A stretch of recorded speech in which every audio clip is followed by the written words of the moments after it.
for watching. Don't forget to like, comment, share and subscribe to Mufti Tariq Masood, famous scholar. الحمدللہ نحمده ونصلی علی رسوله الکریم اما بعد فاعوذ باللہ من الشیطان الرجیم بسم اللہ الرحمن الرحیم یا بنی آدم لا یفتننکم الشیطان کما اخرج ابویکم من الجنہ ینزع عنہما لباسہما لیریہما سوآتہما انه يراكم هو وقبيله من حيث لا ترونهم انا جعلنا الشياطين اولياء للذين لا يؤمنون واذا فعلوا فاحشة قالوا وجدنا عليها آباءنا والله امرنا بها قل ان الله لا يأمر بالفحشاء اتقولون على الله ما لا تعلمون. یہاں جب میں بیان کے لیے بیٹھتا ہوں تو قرآن مجید کھولتا ہوں، دل میں ارادہ اور نیت یہ ہوتی ہے کہ جو آیتیں سامنے آ گئی انہی آیتوں پر درس دوں گا. ابھی اللہ کی طرف سے کوئی بھی آیتیں سامنے آ جائیں تو میں نے جب یہ قرآن کھولا ہے تو میرے سامنے جو آیتیں آئی ہیں سورہ اعراف کی آیت نمبر 127 سے آگے، ان آیات میں اللہ تعالیٰ آدم علیہ الصلاۃ والسلام کے جنت سے نکالے جانے اور پھر ان پر جو آزمائشیں آئیں ان کا واقعہ بیان فرما رہے ہیں. میری آواز آپ سب کو صاف آ رہی ہے؟ بالکل کلیئر ہے بھائی؟ چلو، ہسٹری ہے یہ ونس اپون اے ٹائم کہ ہمارے والد محترم کو جنت سے نکالا گیا تھا. اس واقعہ میں بہت سارے اسباق ہیں. قرآن جب کوئی تاریخی واقعہ سناتا ہے تو قرآن کے پیش نظر جنرل نالج بولیں نہیں ہوتی. جنرل نالج کے لیے نہیں، کیونکہ جنرل نالج کے واقعات تو بہت ہیں. تبھی قرآن تاریخ بھی مینشن نہیں کرتا ہے کہ یہ واقعہ کس سن میں ہوا. نوح علیہ السلام کا قرآن نے بتایا 950 سال تبلیغ کی، کس سن میں آئے اس تاریخ کا قرآن تذکرہ بولو نہیں کرتا. کیونکہ تمہیں اس سے کیا لینا دینا کہ کس تاریخ میں آئے تھے. مورخین بتاتے ہیں کہ یہ اس سن میں ہوا تھا قبل مسیح اتنے 1000 سال پہلے. اور یہ جیسے ابراہیم علیہ السلام، اگر ہم ان کی ہسٹری اٹھا کے دیکھتے ہیں تو ہمیں اندازہ ہو جاتا ہے کہ آج سے تقریباً 4000 سال پہلے ابراہیم علیہ السلام دنیا میں آئے، کیونکہ جو سلسلہ نسب چلتا ہے نا وہ اتنا ہی چلتا ہے. لیکن قرآن واقعات میں تاریخ کو مینشن نہیں کرتا، بلکہ حدیثوں میں بھی نہیں ہوتا. یہاں تک کہ آپ اسلامی تاریخ میں واقعات دیکھیں جو احادیث میں واقعات بیان ہوئے ہیں، خود جن کا براہ راست نبی کی سیرت سے تعلق ہے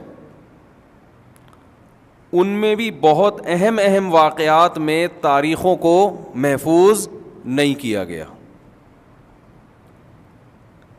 بعض دفعہ ہسٹری میں تاریخ اس لیے نہیں بتائی جاتی کہ وہ واقعی غلط ہوتا ہے، تبھی آپ کو پوری تفصیل معلوم نہیں ہوتی. آپ جب عدالت میں گواہی دیتے ہیں فلاں شخص نے چوری کی ہے، جج پوچھتا ہے کس دن، آپ کہتے ہیں پتہ نہیں. جج پوچھتا ہے کہ ٹائم کیا ہو رہا تھا، چلو ڈیٹ بھول گئے ہو، ٹائم کیا ہو رہا تھا، آپ کہتے ہو پتہ نہیں. جج پوچھتا ہے سردیوں کا موسم تھا کمبخت گرمیوں کا موسم تھا، کچھ تو منہ سے پھوٹنا، آپ کہتے ہو یہ بھی مجھے یاد نہیں. جج کہتا ہے کہ اس کا مطلب آپ چھوڑ رہے ہو، ٹھیک ہے نا، آپ کیا کر رہے ہو، جھوٹ بول رہے ہو. تو تاریخ اگر معلوم نہ ہو تو بعض دفعہ تو یہ اس کی علامت ہوتی ہے کہ یہ واقعہ ہے ہی نہیں، کیونکہ بندہ پوری ڈیٹیل بتا ہی نہیں رہا. لیکن بعض دفعہ یہ اس کی علامت ہوتی ہے اگر یعنی وہ واقعہ کا ثبوت پہلے سے ثابت ہو، پھر بھی آپ ڈیٹ کو مینشن نہیں کر رہے، لیکن آپ نے دوسرے دلائل سے ثابت کر دیا کہ یہ واقعہ ہوا ہے. ایسے موقع پہ ڈیٹ نہ بتانا اس کی علامت نہیں ہے کہ واقعہ غلط ہے. اس کی علامت ہے کہ اگر ان چیزوں میں آپ کو لگا دیا گیا تو اس واقعے کا جو اصل سبق تھا، اصل مقصد تھا، وہ مقصد نظروں سے اوجھل ہو جائے گا. اگزامپل کے بغیر، مثال کے بغیر آج کل بات سمجھ میں آتی نہیں ہے لوگوں کے. یہ بڑا مسئلہ ہے. کہتے ہیں نا کوئی مثال دو.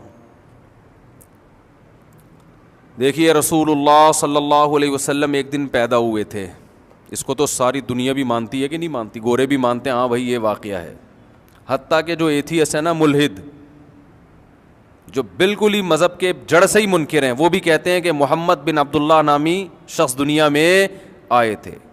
وہ الگ بات ہے، وہ ان کو جھوٹا نبی کہہ دیتے ہیں معاذ اللہ. اور ایک دن دنیا سے گئے بھی تھے. کیا خیال ہے؟ غلط تو نہیں کہہ رہا؟ اسلامی تاریخ میں اس سے بڑا واقعہ کوئی ہو سکتا ہے؟ کیونکہ اسلامی تاریخ، اسلام کے بانی کون ہیں؟ بانی سے میری مراد یعنی جنہوں نے اسلام کا تعارف کروایا، محمد ابن عبداللہ صلی اللہ علیہ وسلم ہے یا نہیں ہے؟ تو اسلام میں جیسے پاکستان کے لیے سب سے زیادہ اہم شخصیت کون ہے؟ قائد اعظم. اب آپ پاکستان کی ہسٹری پڑھا رہے ہو، اس میں قائد اعظم کا نام ہی نہیں آ رہا کہیں. لوگ کہیں گے واہ بھائی واہ، یہ ایسا ہی ہے جیسے شادی میں دولہا ہی نہیں ہے. صحیح ہے نا؟ سارے آ گئے، دولہا دلہن مارکیٹ سے کیا ہیں؟ شارٹ ہیں. تو یہ ایسے ہی ہو جائے گا. تو اسلام کا انٹروڈکشن کروانے والے کون ہیں؟ محمد صلی اللہ علیہ وسلم. تو اسلامی تاریخ میں محمد صلی اللہ علیہ وسلم کی پیدائش اور آپ کا دنیا سے جانا، اس سے بڑا واقعہ اسلامی تاریخ میں نہیں ہوا.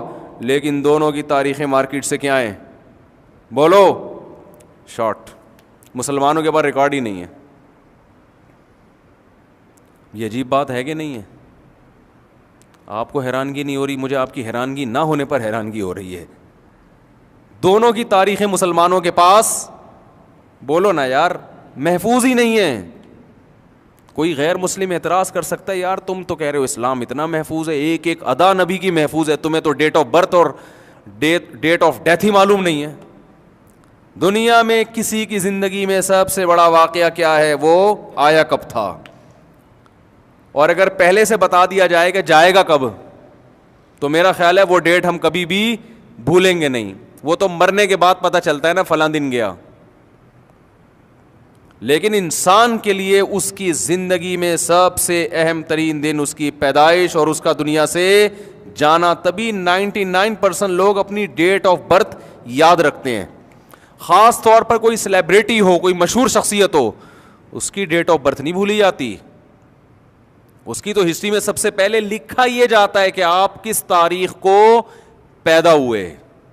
یہاں سے تو سوانح حیات شروع ہوتی ہے. آپ کسی کی حیات پر جب کوئی لکھتے ہیں تو سب سے پہلے بتایا جاتا ہے پیدا کس دن ہوئے. یہ اس سے اندازہ ہوتا ہے کس صدی کے ہیں، یہ کس ماحول میں تھے، کہاں پیدا ہوئے اور کب پیدا ہوئے. تو اسلامی تاریخ میں سب سے اہم واقعہ کیا ہوا ہے؟ محمد صلی اللہ علیہ وسلم پیدا کس ڈیٹ کو ہوئے. اور چلو اس وقت ہم یہ کہہ سکتے ہیں کہ لوگ آپ کو جانتے نہیں تھے، ڈیٹ یاد نہیں رکھی. اس وقت تھوڑی آپ نے پیدا ہوتے ہی نبوت کا دعویٰ کیا تھا. اس وقت یہ تاریخ نظروں سے اوجھل ہو سکتی ہے. لیکن وفات کا تو پتہ ہونا چاہیے نا، کہ جس دن آپ کا انتقال ہوا اس دن تو صحابہ کے لیے اس سے بڑا حادثے کا دن کوئی تھا نہیں. بعض جانوروں نے اپنے آپ کو ہلاک کر دیا غم میں. حضرت عمر رضی اللہ تعالی عنہ تلوار لے کر نکل گئے کہ جو یہ کہے گا کہ محمد صلی اللہ علیہ وسلم کی موت واقع ہو گئی ہے میں اس کی گردن اڑا دوں گا، یہ لفظ میں اپنے کانوں سے سننا گوارا نہیں کر سکتا، برداشت نہیں کر سکتا. زندہ ہیں آپ کا انتقال نہیں ہوا.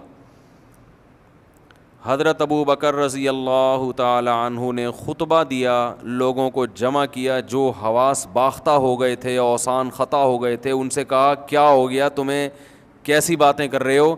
خطبہ دینا شروع کیا اور فرمایا یا ایھا الناس، اے لوگو، من کان منکم یعبد محمدا فإنہ قد مات، تم میں جو محمد صلی اللہ علیہ وسلم کی عبادت کرتا تھا، جس نے اسلام کو اس لیے فالو کیا ہے کہ محمد صلی اللہ علیہ وسلم کو راضی کرے گا، اللہ کی رضا اس کے پیچھے نظر نہیں تھی، ایک شخصیت کے لیے اس نے یہ کام کیا ہے، اعلان سن لے کہ آپ کا انتقال ہو چکا ہے، اس کا مذہب ختم. لیکن من کان منکم یعبد اللہ، جو اللہ کی عبادت کرتا تھا، جس نے محمد پر ایمان اس لیے لایا کہ کون خوش ہو جائے، اللہ خالق، فإنہ حی لا یموت، وہ آج بھی زندہ ہے اور اس پر موت نہیں آئے گی. کیا اسلام کے عقیدے میں صفائی کتنی ہے یار. اور یہ اعلان محمد صلی اللہ علیہ وسلم کے سب سے قریبی دوست کر رہے ہیں جن کو عقیدت سب سے زیادہ تھی. جب ان کا کانسیپٹ اتنا کلیئر تھا تو باقیوں کا کیا حال ہوگا.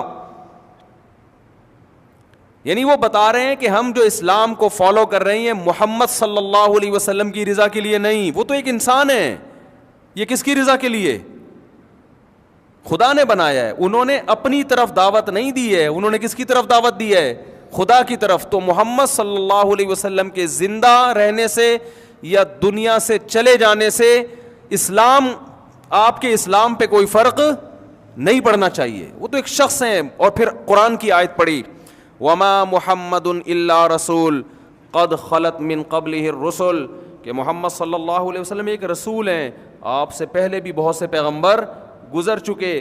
افإن مات او قتل انقلبتم علی اعقابکم، بھلا بتاؤ اگر ان کی موت واقع ہو جائے یا وہ میدان جنگ میں قتل کر دیے جائیں تو کیا تم دین سے واپس ہٹ جاؤ گے.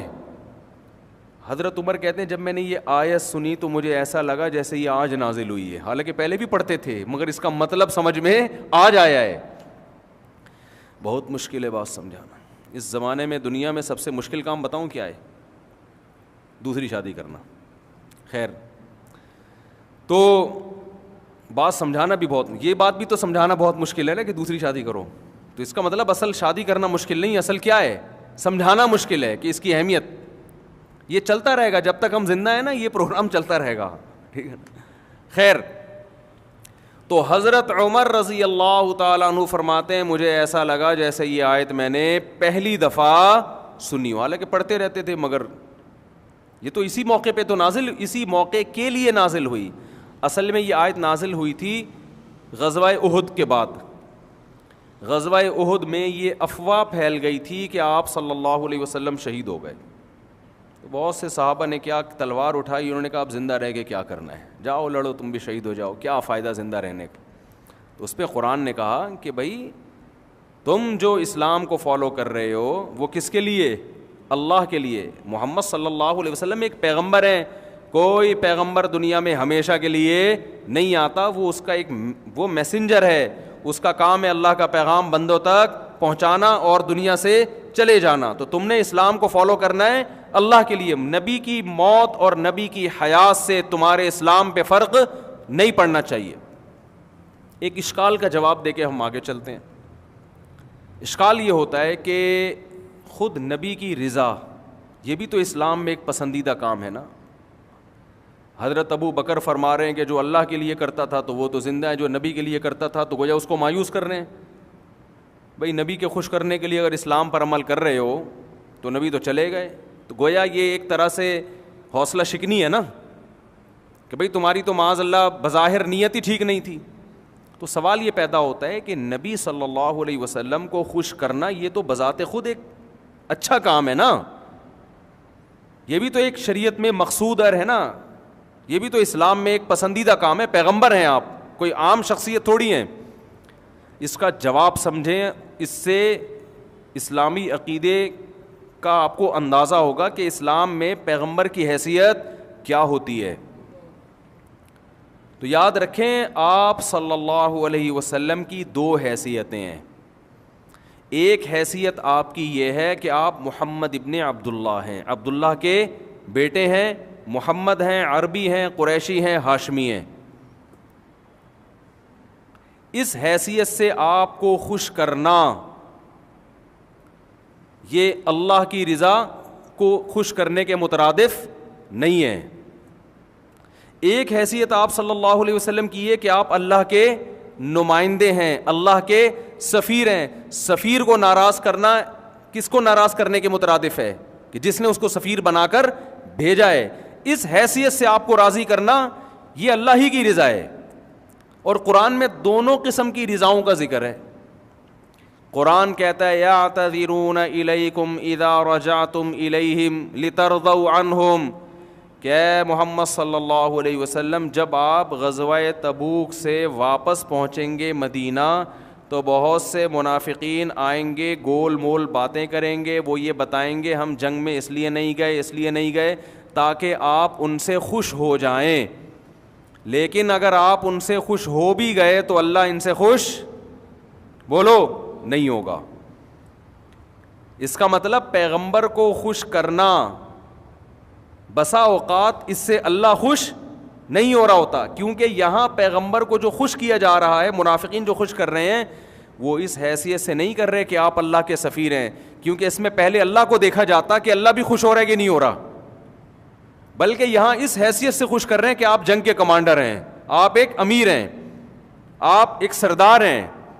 تو ہر شخص کی خواہش ہوتی ہے جو میرا ذمہ دار سردار ہے میں اس کو کیا رکھوں, خوش رکھوں, کیونکہ اس سے مجھے مفاد ملیں گے. تو اس لیے مسلمان کو جو حکم ہے کہ آپ صلی اللہ علیہ وسلم سے محبت کرے, اصل جو حکم ہے وہ اس حیثیت سے محبت کرے کہ آپ اللہ کے سفیر ہیں. لہذا یہاں اللہ کی رضا پہلے ہوگی, اس کے بعد کس کی رضا ہوگی؟ آپ صلی اللہ علیہ وسلم کی رضا. یعنی آپ صلی اللہ علیہ وسلم سے محبت بھی در حقیقت کس کی وجہ سے ہو رہی ہے؟ اللہ کی وجہ سے ہو رہی ہے. اللہ سے محبت نبی کی وجہ سے نہیں ہو رہی, نبی سے محبت کس کی وجہ سے ہو رہی ہے؟ اللہ کی وجہ سے ہو رہی ہے. تو اللہ کیا ہے اسلام میں؟ اصل اللہ ہے, کیونکہ ہمیں پیدا کرنے والا وہ ہے. بہت میرا خیال ہے اتنی مشکل بات نہیں ہے. دوسری شادی سے تو آسان ہی ہے نا, آپ دوسری نہ کریں, لیکن یہ بات تو سمجھ جائیں نا, یہ تو آسان سی بات کی ہے میں نے. جبکہ ہمارے ہاں بعض لوگ نبی کی حیثیت کو اتنا بڑھا دیتے ہیں کہ ان کی تقریروں سے ایسا لگتا ہے کہ اصل کون ہے؟ اصل نبی ہیں, اللہ معاذ اللہ دوسرے نمبر پر ہے. تو یہ بھی ایک نوعیت کا شرک ہے. تو خیر میں یہ عرض کر رہا تھا, میں کیا عرض کر رہا تھا ذرا یاد ہے آپ کو؟ ہاں, میں یہ عرض کر رہا تھا کہ اسلامی تاریخ میں سب سے بڑا واقعہ کیا ہوا ہے؟ آپ صلی اللہ علیہ وسلم کی پیدائش. چلو اس وقت ہم کہتے ہیں لوگوں کو کیا پتہ تھا کہ آپ پیغمبر بنیں گے, لیکن آپ صلی اللہ علیہ وسلم کی وفات کے وقت تو یہ غم تھا صحابہ کو, اس سے بڑا صدمہ صحابہ کو تاریخ میں نہیں پہنچا. اتنا بڑا صدمہ, کیونکہ عشق کی حد تک محبت تھی صحابہ کرام کو. اور حضرت عمر جیسا مضبوط دل وہ یہ لفظ سننے کے لیے تیار نہیں ہے کہ کوئی یہ کہے کہ آپ پر موت واقع. انسان کو بہت محبت ہوتی ہے نا, وہ نہیں سنتا. خوشی کی خبر بھی انسان سے برداشت نہیں ہوتی, بہت زیادہ خوشی ہو. غم کی خبر بھی انسان سے برداشت نہیں ہوتی, بہت زیادہ خوشی بھی برداشت نہیں ہوتی. اس پہ وہ مشہور واقعہ ہے نا کہ ایک آدمی کی 5 کروڑ روپے کی لاٹری نکل گئی. اب اس کو اطلاع دیں تو ڈر یہ تھا کہ یہ مر نہ جائے کہیں خوشی سے. غریب آدمی ہے, پکوڑے وکوڑے بیچتا ہوگا بیچارہ, گولے گنڈے کی کوئی ریڈی لگاتا ہوگا. اب اس کو 5 کروڑ کا بتائیں گے تو یہ خوشی سے کیا ہو جائے گا, مر نہ جائے. تو ماہرین نے کیا کیا کہ بھئی نفسیاتی ڈاکٹر بھیجا جائے اس کے پاس. نفسیاتی ڈاکٹر اس کو آرام سے سمجھائے گا, کوئی کسی طرح سمجھائے گا, اس کو یہ خبر بھی دے دے گا کہ 5 کروڑ کی لاٹری نکلی ہے, اور اس طرح سے دے گا کہ یہ مرے گا بھی نہیں. تو نفسیاتی ڈاکٹر چلا گیا, اس نے جا کے اس کو پہلے سمجھانا شروع کیا. فرض کرو تمہارے 10 لاکھ روپے کی لاٹری نکل آئے تو کیا کرو گے؟ اس نے بتایا بھائی یہ کروں گا, 6 گولے گنڈے اور لگا دوں گا, پورا دکان کھول لوں گا, یہ کر لوں گا, وہ کر لوں گا. جب یہ مانوس یعنی اس سے مانوس ہو گیا نا, اس نے کہا یہ ہو سکتا ہے تمہارے ساتھ, یہ بتا دوں 10 لاکھ کی لاٹری نکل سکتی ہے, کچھ ایسی اطلاعات آ رہی ہیں کہ تمہاری 10 لاکھ کی لاٹری نکلی ہے. جب اس کا اس کو وہ خوشی برداشت کر پایا تو پھر 20 لاکھ پہ آیا. ہوتے ہوتے ہوتے بالآخر اس نے کہا اب یہ اس قابل ہو گیا ہے کہ اس کو میں 5 کروڑ بولو بھائی بتا. تو آخر میں آ کے اس سے کہنے لگا کہ اچھا فرض کرو تمہاری 5 کروڑ کی لاٹری نکلے تو تم کیا کرو گے؟ وہ خوشی سے کہتا ہے آدھے تجھے دے دوں گا. یہ بولا اور یہ نفسیاتی ڈاکٹر انا للہ یہ خوشی سے مر گیا. اس کا علاج کے لیے آیا تھا خود کیا ہو گیا. جب اس نے کہا نا اگر لاٹری واقعی نکل آئی نا تو 2.5 کروڑ کس کے دے دوں گا؟ تجھے. نے کہا اچھا, بس یوں کہا اور ڈھم پہ نیچے. تو یہ خیر میں سنا رہا ہوں یہ بتانے کے لیے کہ غم کی خبر بھی اچانک نہیں سنائی جاتی. خوشی بہت زیادہ, اس سے بھی آدمی اوپر سے کیا ہو جاتا ہے؟ پاگل ہو جاتا ہے. ایسے بھی لوگ ہیں, ہارٹ اٹیک کا واقعہ ہوا ہے, امریکہ کا ویزا مل گیا اور مر گیا وہ. یہ واقعہ میں نے سنا ہے اور مستند ذرائع سے سنا ہے. امریکہ کا ویزا ملا, خوشی میں ہی مر گیا. تو اب تو اتنی لوگوں میں امریکہ کی نہیں ہے, پہلے تو بہت امریکہ کوئی چلا جائے تو اب پتہ نہیں کہ اب تو وہ بہت سے گئے نا, انہوں نے کہا کچھ بھی نہیں ہے, وہی ہے جو یہاں پر ہوتا ہے نا, اور کوئی بس گٹر کے ڈھکن بند ہوتے ہیں, یہاں کھلے ہوئے ہوتے ہیں, اس سے زیادہ کوئی خاص فرق نہیں ہے. ٹھیک ہے نا. تو آپ بتاؤ اتنا بڑا اسلامی تاریخ میں دن آیا مگر اس کی تاریخ, یہ جو 12 ربیع الاول کہتے ہیں نا, یہ ایسا ہی ہے, نہیں ہے 12 ربیع الاول کسی مستند حدیث میں نہیں ہے. اتنا اختلاف ہے کہ آپ صلی اللہ علیہ وسلم کی وفات کس ڈیٹ میں ہوئی ہے, اچھا خاصا اختلاف. اور ضعیف روایتیں ہیں, کوئی کہتا ہے 12 ہے, کوئی کہتا ہے 8 ہے, کوئی کہتا ہے 9 ہے. یہ ہے کہ ربیع الاول اور پیر کا دن, ڈیٹ معلوم نہیں ہے. سوال پیدا ہوتا ہے, گورا اعتراض کر سکتا ہے یار ایک طرف تم یہ بھی بتاتے ہو ہمارے نبی مسکراتے تھے تو کتنے دانت نظر آتے تھے, ہمارے نبی کے سر میں آخر عمر میں سفید بال کتنے تھے یہ تک صحابہ نے بتایا, کھجور کھا کے کھجور کی گٹلی کیسے پھینکا کرتے تھے, آپ صلی اللہ علیہ وسلم کی چال کیسی تھی, آپ صلی اللہ علیہ وسلم کھانے سے پہلے کیا دعا پڑھتے تھے, کھانے کے بعد کیا الفاظ کہتے تھے, آپ صلی اللہ علیہ وسلم تہجد میں کتنی رکعتیں پڑھا کرتے تھے, کتنی لمبی نماز پڑھا کرتے تھے, اپنی زوجات سے کیسے پیش آیا کرتے تھے, ان سے کیسے اخلاق سے بات کیا کرتے تھے, گھر میں آتے تو انداز کیا ہوتا, گھر سے نکلتے تو انداز کیا ہوتا, ایک ایک چیز محفوظ ہے.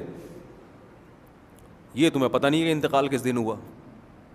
نہیں آ رہی بات میرا خیال, یہ تمہیں پتہ ہی نہیں ہے کہ انتقال کس دن ہوا, اور واقعی نہیں پتہ ہے. یہ جو 12 ربیع الاول ہے نا, یہ کیوں آ گئی مارکیٹ میں یہ بھی بتا دوں میں. یہ کیوں نہیں, اس لیے کہ اسلام ہسٹری کے اس پہلو کو بیان کرتا ہے جس کا آپ کی پریکٹیکل لائف سے تعلق ہے. جس چیز کا آپ کی پریکٹیکل لائف سے تعلق نہیں ہے, اسلام آپ کو اس میں الجھانا نہیں چاہتا. کیونکہ نبی جس تاریخ کو پیدا ہوئے, جس تاریخ کو انتقال ہوا, تو کرنا کیا ہے آپ نے اگر خوشی منانی ہے اس کے لیے رمضان دے دیا, رمضان کے بعد عید آئے گی.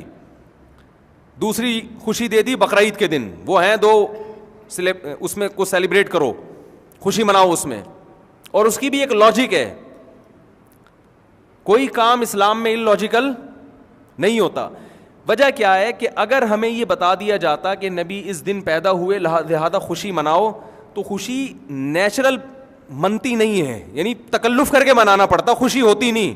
کیونکہ جس نے جس دن پیدا ہونا تھا وہ تو ہو گیا نا بھائی. یا تو ہمیں پتہ چلے کہ اس دن دوبارہ کوئی بڑی شخصیت پیدا ہوگی, ہم خوشی مناتے ہیں, واہ بھائی آج وہی تاریخ دوبارہ آ گئی, نبی تو دنیا سے چلے گئے تھے مگر نبی کے کوئی جانشین پیدا ہو رہے ہیں. بھائی آپ جیسے ڈیٹ آف برتھ ہے, آپ 1 جنوری کو پیدا ہوئے تھے, دوبارہ 1 جنوری آ گئی, خدا کی قسم کسی کو خوشی نہیں ہوتی, لیکن وہ خام خامے کیک کاٹ کے کیا کر رہا ہے, خوشی منا رہا ہے. کس بات کی خوشی؟ خوشی آپ کو اس بات کی تو ہوگی کہ 1 جنوری دوبارہ آئے, آپ کہو میرا 1 سال گزر گیا, تو گزر گیا نا, گزر گئی گزران, کیا جھونپڑی کیا میدان, ڈیفینس کے بنگلے میں گزر گیا تو بھی کوئی فائدہ نہیں, اب تو گزر گیا.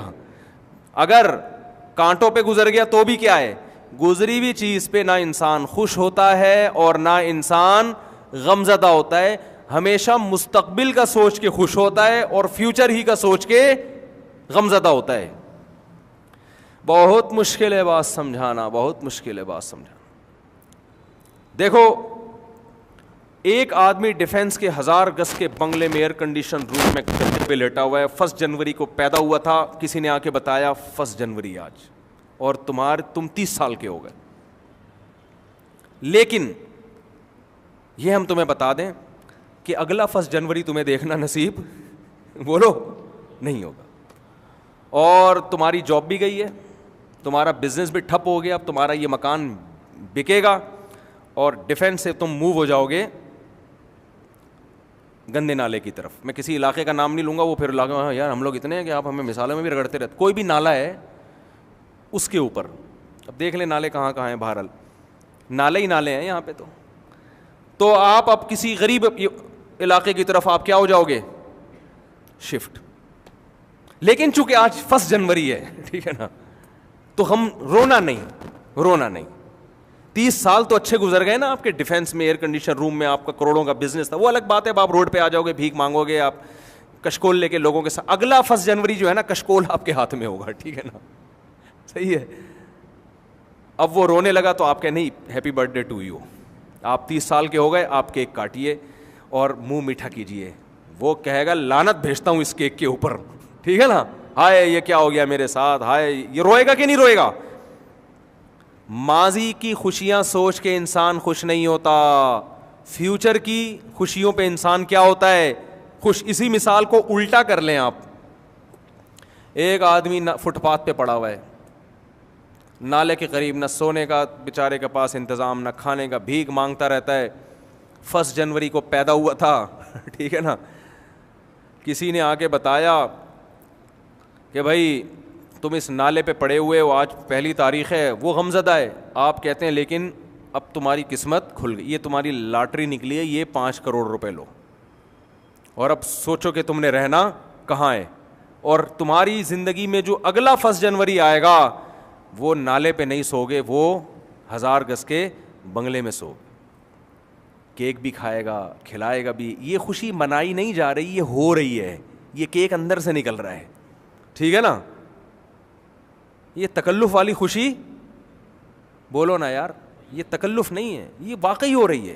تبھی تو اسلام میں ولیمہ ہے, رخصتی کے بعد دعوت ہے. رخصتی سے پہلے کوئی بھروسہ نہیں ہے. ابھی تو ایجاب و قبول ہوا ہے نا, ہوم ڈلیوری کے بعد ہے ولیمہ, اور اس میں واقعی پتہ چلتا ہے یہ خوش بھی ہے کہ نہیں ہے. بہت سے میں نے ولیمے میں دیکھے منہ لٹکے ہوئے ہوتے ہیں. تبھی اسلام نے نکاح والے دن ولیمہ نہیں رکھا ہے کہ ابھی تمہیں کیا پتا وہ تمہیں ملا کیا ہے. تم رخصتی کرو گے, ایک رات اس کے ساتھ گزارو گے, تمہیں پتہ چلے گا تمہیں بیوی پسند بھی آئی ہے کہ نہیں آئی ہے. اس سے گپ شپ لگاؤ گے, اگلے دن تم, اب ہو سکتا ہے وہ میک اپ میں تم نے دیکھا اس کو, تو 24 گھنٹے تمہارے پاس اوریجنل کنڈیشن میں دیکھنے کے لیے. وہ ڈسٹمپر رشتہ دیکھنے جاتے ہیں تو آپ کو پتہ ہے پورے ڈبے خالی ہوتے ہیں ڈسٹمپر کے. تو اس کے بعد پھر تم سوچو گے کہ ولیمہ کرنا بھی ہے کہ نہیں کرنا. کچھ دن پہلے دولہا سے میری ملاقات ہوئی, ایسا وی آئی پی سیٹ اپ ماشاء اللہ, آپ کو اس دولہے کا بھی ذہن نہیں جائے گا اس طرف. اس کو کیا پتا, میرے تو بہت سارے وی آئی پی دولہے ہیں جن کی شادیوں میں جاتا ہوں. ہو سکتا ہے وہ دولہا جو سمجھ رہا ہے وہ آپ نہیں ہے بھائی, کوئی بھی بیان سن رہے ہیں نا, وہ آپ نہیں ہے, وہ آپ کے علاوہ کی بات ہو رہی ہے. اب سب میرے ساتھ سیلفیاں لے رہے ہیں, مفتی صاحب آئے ہوئے, اور دولہا اسپیشل کہ مفتی صاحب کے ساتھ سیلفی لینی ہے, مفتی صاحب کو جانے نہیں دینا. لیکن جب دولہا آیا ہے نا, اتنی ٹینشن میں, مجھے مصافحہ بھی نہیں کیا, وہ بھول گیا مفتی, حالانکہ میں اس کے انتظار میں بیٹھا ہوا ہوں. آیا اور پھر ایسے جا کے بیٹھ گیا, اور میں خود ہی جا رہا ہوں اس کے ساتھ کہ بھائی تو میرے ساتھ سیلفی لے لے, تیری وجہ سے بیٹھا ہوا ہوں. اچھا چلو لے لو بھائی سیلفی. منہ لٹکا ہوا اس کا. میں نے پوچھا, میں نے کہا یار یہ اس کو ہو کیا گیا, یہ تو ایک قسم کی بے اکرامی سی ہو رہی ہے میری یہاں پہ, اتنی تو اپنی شادی میں بھی میری بے عزتی نہیں ہوئی, ٹھیک ہے نا, تو یہ کیا ہو رہا ہے. انہوں نے کہا بھائی مفتی صاحب اس کا دماغ آؤٹ ہو گیا ہے, جو مال دکھایا گیا تھا یہ تو میرے اپنے الفاظ ہیں, جو پیس دکھایا گیا تھا ویسا ملا. اتنا کروڑ پتی آدمی ہے تو اس کی تو بڑی امنگیں تھیں, یہ دھوم, وہ پتہ چلا بھائی وہ تو یہ نکاح والے دن بہت خوش تھا, رخصتی کے بعد یہ خوش نہیں ہے, اور یہ بڑا پچھتا رہا ہے. ہم نے کہا اب تو ہو گیا, اب تو کو برداشت کرو, ٹھیک ہے نا. تو وہ بھی ولیمہ ہو رہا ہے لیکن وہ پبلک کے دباؤ پہ ہو رہا ہے. خیر یہ تو ایک بات آ گئی درمیان میں ویسے ہی کہ نکاح سے پہلے جو ہے نا ڈسٹمپر سے متاثر نہ ہوا کریں. آج کل بڑے بڑے میک اپ کے وہ عجیب عجیب سی چیزیں آ رہی ہیں, بلیک لڑکیاں جو اندھیرے میں نظر نہ آئیں ان کو وائٹ کر دیا جاتا ہے, جو روشنی میں نظر نہیں آ رہی ہوتی اتنی وائٹ کر دی. تو آپ بلیک لڑکی سے بھی شادی کریں, اصل تو سب سے پہلے تو اخلاق دیکھنا چاہیے نا. لیکن بات یہ ہے کہ آپ کو پتہ تو ہونا یہ دھوکے بازی بہت چل رہی ہے, عمریں بہت چھپائی جاتی ہیں. 45 سال کو شناختی کارڈ میں لکھوا دیتے ہیں 20 سال. اب تو نادرا والوں کو پیسے کھلا کے لڑکیاں عمریں کم کروا دیتی ہیں. تو ابھی اس پہ میں جاؤں گا تو بڑی عجیب عجیب واقعات ہیں, پھر خام خواہ میں وہ خواتین بھی پریشان ہوتی ہیں, ہمارے راز فاش کر رہا ہے. ویسی بیچاریوں کی شادیاں نہیں ہو رہی, اوپر سے یہ بھی مرد بھی کر رہے ہیں, مرد بھی جھوٹ بول رہے ہیں. سیلری کیا دکھاتے ہیں, نکلتا کچھ بھی نہیں ہے. مرد تنخواہ میں جھوٹ بول رہا ہوتا ہے. خیر, تو اسلام چونکہ تکلفات کو نہیں مانتا, تو میں یہ عرض کر رہا تھا کہ انسان کو ماضی کا سوچ کے خوشی نہیں ہوتی. خوشی کیا سوچ کے ہوتی ہے, بولو, فیوچر کا سوچ کے. ہاں, جس ماضی کا فیوچر پہ اثر پڑ رہا ہو نا, اس ماضی کا سوچ کے خوشی ہوتی ہے. اس کی بھی ایک مثال دے دیتا ہوں. دیکھو, آپ نے ماضی میں الٹے الٹے کام کیے, آپ نے امتحان کی تیاری نہیں کی, ایگزامینیشن ہال میں جا کے بیٹھ گئے, پرچہ ورچہ آپ نے حل ہی نہیں کیا, ایگزامینیشن ہال سے آپ نکل گئے, تو یہ پاسٹ ہے نا. کیا خیال ہے, اچھا نہیں گزرا آپ کا یہ پاسٹ, لیکن آپ ٹینشن میں آؤ گے. کیوں؟ اس پاسٹ کا اثر کہاں پڑے گا, بولو نا, فیوچر پہ. رزلٹ جب آئے گا تو نمبر کیا ہوں گے آپ کے, گول. پھر آگے جاب نہیں ملے گی, دھکے, ماں باپ سے تانے, بھائیوں سے تانے, یہ. لہذا اس کو ٹینشن, کیونکہ اس کا اثر کس پہ پڑ رہا ہے. یہی وجہ ہے کہ اگر کوئی آپ سے کہے کہ آپ نے نمبر تو پیپر تو اچھا نہیں کیا لیکن میرے تعلقات ہیں, وہ 100 نمبر ڈال دے گا اس میں, تو آپ کو بھائی بھاڑ میں جائے, جیسا ماضی گزرا ہو. اسی طرح آپ کا ماضی اچھا گزرا اور اس کا اثر فیوچر پہ اچھا پڑے گا, تو بھی اس پاس کا سوچ سوچ کے آپ کو خوشی ہوتی ہے. پاس کی وجہ سے نہیں, کس کی وجہ سے, فیوچر کی وجہ سے. یہاں میں ایک علمی نقطے کی بات لازمی کرتا ہوں, اگرچہ میرا ٹاپک آج میرے بیان کا یہ موضوع نہیں ہے, لیکن میں لازمی, یہ جتنے موٹیویشنل اسپیکر ہیں جو مذہب کو نہیں مانتے, میں اگر حلفیہ بولوں ان کی موٹیویشن میں جان نہیں ہے, تکلفات ہیں, یہ زیادہ نہیں چل سکتے. یہ آپ کو موٹیویٹ جس اسٹائل میں کرتے ہیں نا, کبھی میرے سامنے بٹھا دو, میں ایک ایک چیز میں 10 عیب نکال کے دکھاؤں گا. جو آپ کو موٹیویشن مذہب دیتا ہے نا, اللہ کی قسم, مذہب کے علاوہ حقیقی موٹیویشن کا کسی کے پاس راستہ ہے ہی نہیں. جو آپ کو موٹیویٹ کرتے ہیں نا, سب سے پہلے کامیابی کی ڈیفینیشن ہی غلط بیان کر رہے ہوتے ہیں. وہ مائیکل جیکسن کی شہرت کو کامیابی قرار دیتے ہیں, حالانکہ وہ شہرت ہر محنت کرنے والے کو ملتی نہیں. ان کے ہاں شہرت ہے, ان کے ہاں عزت ہے, ان کے ہاں سکون ہے, یہ بہت ساری چیزیں ہیں. سب سے بڑا فالٹ یہ ہے. تو مائیکل جیکسن تو برباد ہو گیا بیچارہ. 50 سال میں جب اس کی شہرت کی بلندیوں پہ پہنچا تو رات کو سویا ہے, صبح پولیس بھی اس کو نہیں اٹھا سکی ہے. یہ تو ہو رہا ہے. آج کا واقعہ سناؤں آپ کو. میرے قریبی دوست نے بتایا کہ ان کے کوئی ریلیٹو تھے, مکان پہ, بلڈنگ پہ تنازع چل رہا تھا 10 سال سے. بہن بھائیوں کی وراثت پہ قبضہ کرنا چاہتے تھے, یا کوئی جھگڑا, بڑا لڑائیاں, اور 10 سال اس میں گنوا دیے. بالآخر انہوں نے ادھر ادھر سے پیسہ اکٹھا کر کے بہن بھائیوں کو وہاں سے نکالا کہ بلڈنگ میرے قبضے میں آئے. قرضے لیے 10 سال کوئی تھوڑا عرصہ نہیں ہوتا, 1/2, اور بالآخر وہ بلڈنگ اپنے قبضے میں, ادھار بھی چڑھ گیا, اور لے لا کے اب میں بلڈنگ بناؤں گا. 4 پورشن بنا دیے. 4 پورشن. جب بلڈنگ, چوتھی بلڈنگ تیار ہو رہی ہے, کنسٹرکشن کا کام ہو رہا ہے, اب تیار ہونے والی ہے. اب ان کا خیال تھا بیٹھ کے کیا کھاؤں گا میں, پھل. اب یہ بلڈنگ جو 10 سال لڑتے رہے بھائی بہنوں سے, جب تعمیر مکمل ہونے والی تھی, یہ کہیں اوپر گئے ہیں, اوپر والے فلور پہ دیکھنے کے لیے کہ کہاں تک کام ہوا ہے. اوپر پاؤں سلپ ہوا, دھڑام سے سڑک پہ نیچے آ کے گرے, اور آن دا اسپاٹ ڈیتھ ہو گئی. بات آ رہی ہے سمجھ میں؟ سن لو موٹیویشنل اسپیکرز کی تقریریں. ایک ہدف ہے میرا, یہ ہدف ہے میں بلڈنگ بناؤں گا, میرا یہ ہدف ہے میں دنیا میں نام کماؤں گا, میں کامیابی میرے قدم چومے گی, میں یہ کروں گا, میں یہ کروں گا. اللہ نے بتا دیا کر لے, سن لے, ٹھیک ہے نا, اور سن لے. لوگوں کو بہت مشکل ہے بات سمجھانا. مذہب کے علاوہ میرے بھائی کامیابی کی ڈیفینیشن بھی کوئی نہیں کر سکتا, کامیابی کا راستہ بھی کوئی نہیں بتا سکتا. اللہ نے 1 لاکھ پیغمبروں کو 1.25 لاکھ پیغمبروں کو ایسے ہی تھوڑی بھیج دیا. اگر ان موٹیویشنل اسپیکر سے کام چلنا ہوتا تو 950 سال نوح علیہ السلام کے ذمہ لگاتے کہ ان کو سمجھاؤ کیا کرنا ہے تم نے. حضرت عیسیٰ کو معجزے دیتے کہ مردے کو زندہ کر رہے ہیں اور جناب کوڑ کے مریضوں کو شفا دے رہے ہیں, تاکہ لوگوں کو ان پر کیا ہے اعتماد, لوگ ان کی بات کو یقین کریں کہ عیسیٰ ابن مریم ان کے پاس صحیح راستہ ہے. موسیٰ علیہ السلام کو فرعون سے لڑوا دیا, کوہ طور پہ بلا کے ہم کلام ہو رہے ہیں. اگر یہ کافی ہوتے ہمارے لیے, میں نہیں کہہ رہا کہ ان سے فائدہ نہیں ہوتا, کچھ موٹیویشن ملتی ہے, بہت سی اچھی چیزیں سیکھنے کو ملتی ہیں, یہ اصل نہیں ہے. یہ ان کے پاس سب کچھ نہیں ہے, نقص ہے, عیب ہے ایک بہت بڑا. وہ عیب کیا ہے وہ میں بتاتا ہوں. تو پیغمبروں کے راستے کے علاوہ آپ کے پاس کوئی آپشن نہیں ہے. اگر انسان بننا چاہتے ہو, سکون حاصل کرنا چاہتے ہو, اسٹریس ڈپریشن سے نکلنا چاہتے ہو, آپ کے پاس اور بڑے آدمی بننا چاہتے ہو, بڑے بننا چاہتے ہو, تو آپ کے پاس پیغمبروں کے راستے کے علاوہ کوئی راستہ نہیں. اللہ کی گائیڈنس کے علاوہ کوئی گائیڈنس نہیں ہے آپ کے پاس. قل فاتوا بکتاب من عند اللہ هو اہدی منہما اتبعہ. قرآن کے الفاظ دیکھو, اے نبی آپ ان سے کہہ دیجئے کہ یہ لوگ تورات کو بھی نہیں مانتے, قرآن کو بھی نہیں مانتے, تو ان سے کہہ دیجئے کہ یہ تورات جو اللہ کی اوریجنل تورات ہے, جو آسمانی کتاب ہے, وہ اور قرآن, ان کے علاوہ کوئی ایسی کتاب تو لے کر آؤ جو ان سے زیادہ اچھا گائیڈ کرے. کوئی لاؤ تو صحیح. یعنی قرآن کی ہدایت کے سوا کوئی, اللہ 1400 سال سے چیلنج کر رہے ہیں, کوئی لے کر تو آؤ جو تمہیں گائیڈ کرے. ہے ہی نہیں تمہارے پاس, تو کہاں سے پھر کسی اور کتاب کے کیسے فالو کرو گے؟ آپ کہہ سکتے ہو ہم تو لا رہے ہیں, ہم تو, وہ شیکسپیئر نے ایک کتاب لکھی تھی اور ایک وہ فلاں نے لکھی ہے 7 کامیاب, وہ ہے نا کیا ہے وہ 7 کامیاب لوگوں کی علامتیں. میں یہ نہیں کہہ رہا وہ 100% غلط ہیں, ان میں بہت اچھی اچھی باتیں بھی ہیں اور بہت فائدہ بھی ہوتا ہے لوگوں کو. کامیاب لوگوں کی بہت سی اچھی علامتیں ہوتی ہیں اس میں, لیکن وہ مکمل رہنمائی آپ کو وہاں سے بولو نہیں ملے گی. مکمل رہنمائی نہیں ملے گی آپ کو وہاں سے.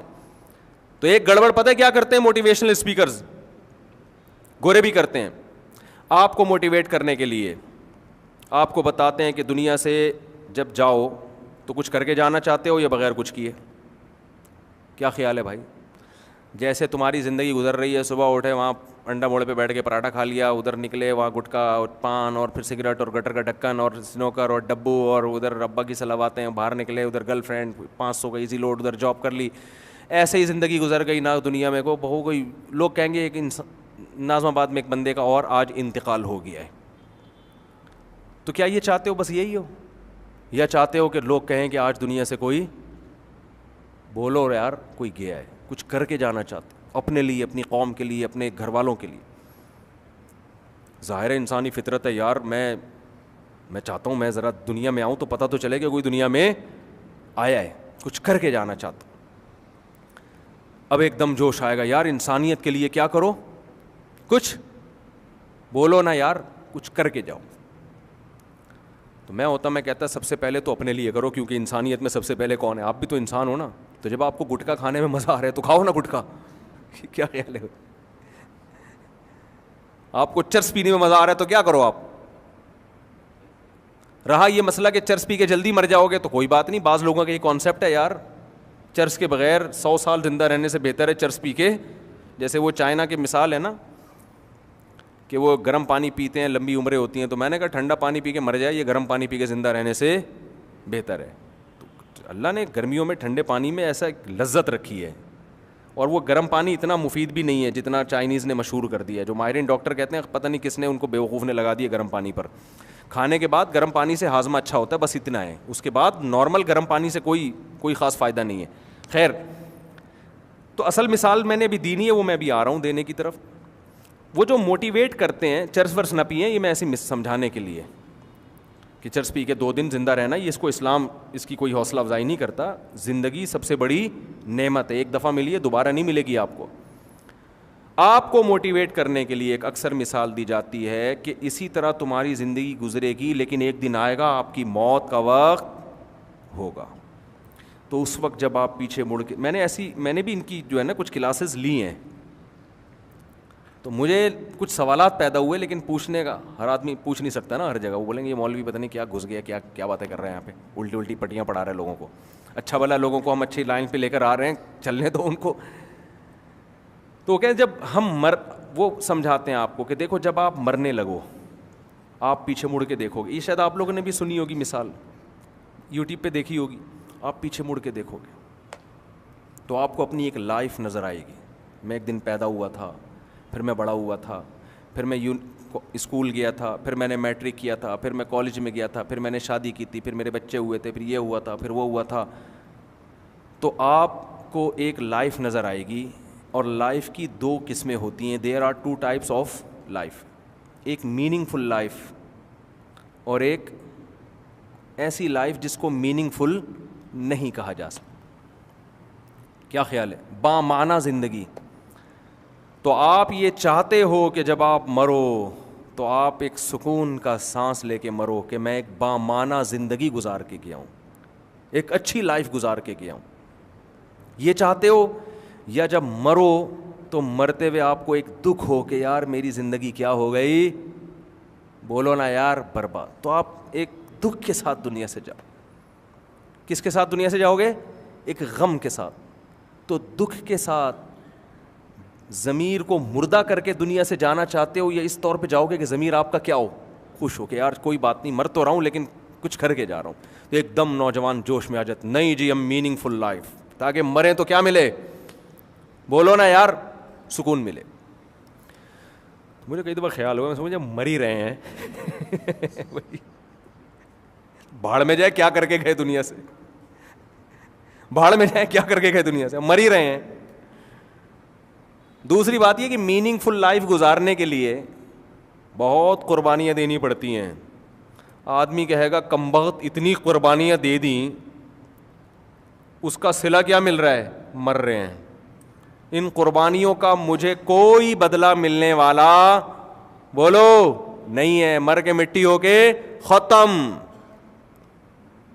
ہم سے اچھا تو وہ چرسی نکلا, مزے تو اڑائے اس نے. وہ جاتا ہوا ٹاٹا کرتا ہوا جا رہا ہے, ٹھیک ہے میں یار مر تو رہا ہوں لیکن انجوائے بہت کیا, مزہ بہت آیا, کہے گا نا وہ.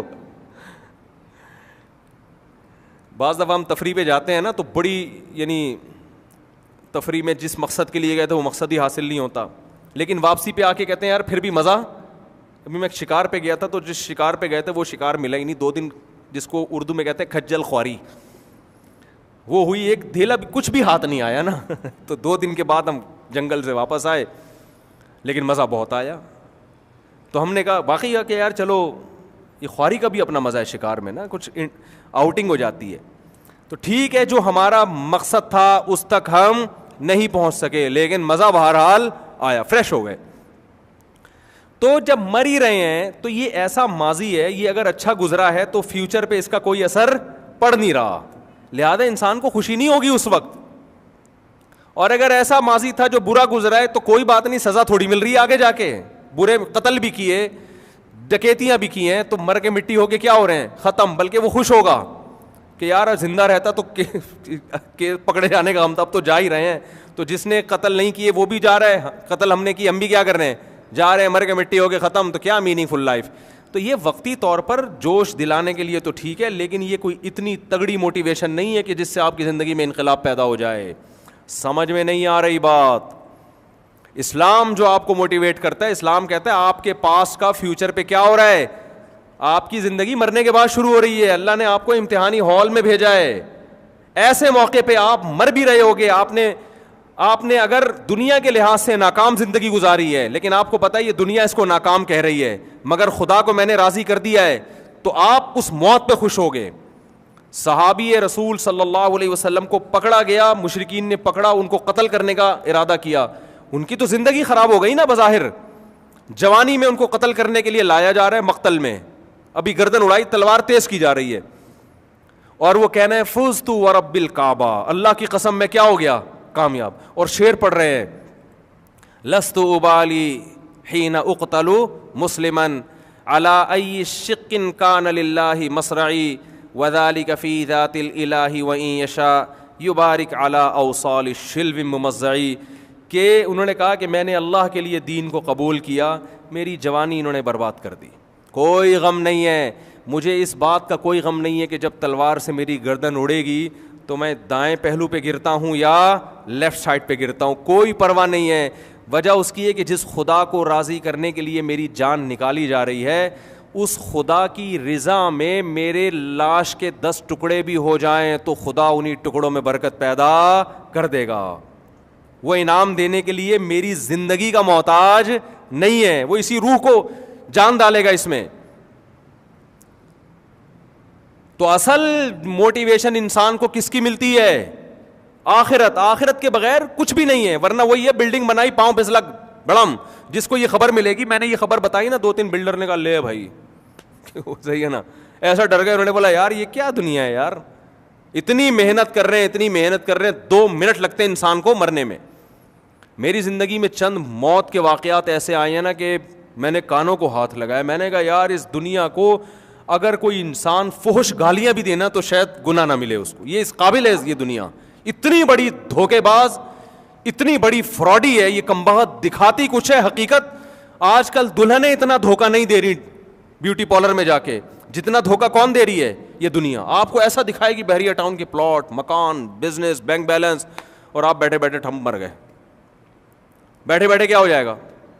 مر گیا, ہارٹ اٹیک ہوا, انا للہ ہو گیا. اور ہارٹ اٹیک اب آپ کی رپورٹیں کلیئر آ رہی ہیں پھر بھی لوگوں کو ہارٹ اٹیک ہو رہا ہے.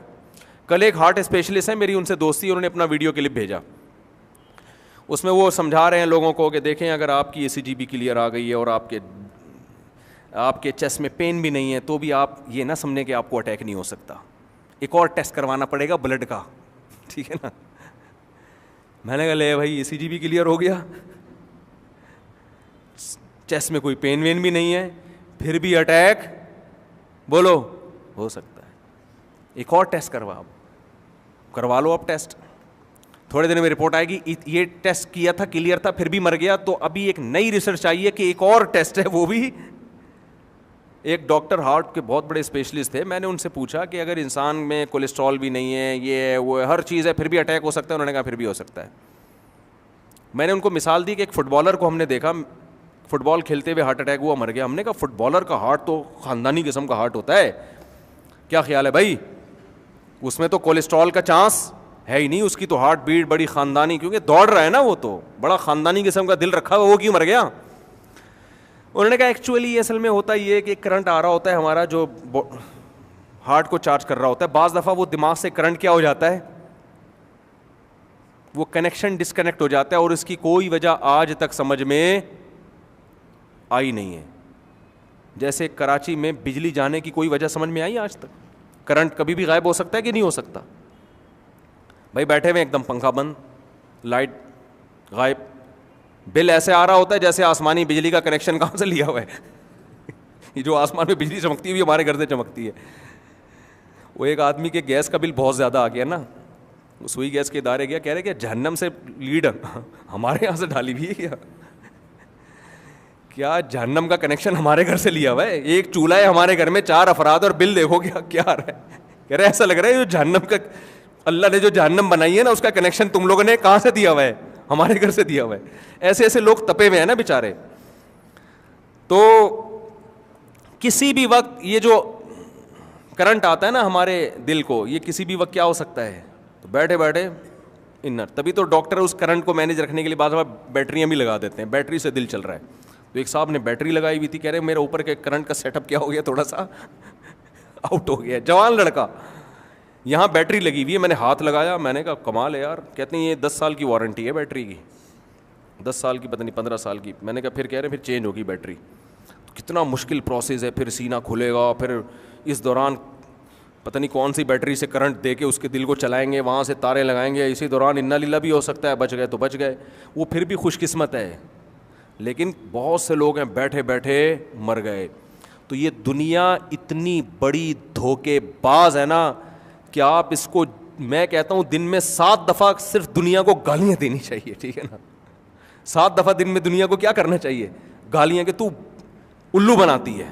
اچھے اچھے لوگوں سے ایک دم دنیا جاتی ہے, بڑے بڑے صحت مند لوگ. ہم اصل میں دنیا میں ان لوگوں کو دیکھتے ہیں جو ہمیں کامیاب نظر آ رہے ہیں, ہمیں یہ نہیں پتا ہوتا اس کامیابی تک 100 لوگوں نے پہنچنے کی کوشش کی تھی, 99 درمیان میں ہی ٹہل گئے ہیں, ٹھیک ہے نا. وہ ایک ہے جو یہاں پہنچا ہے.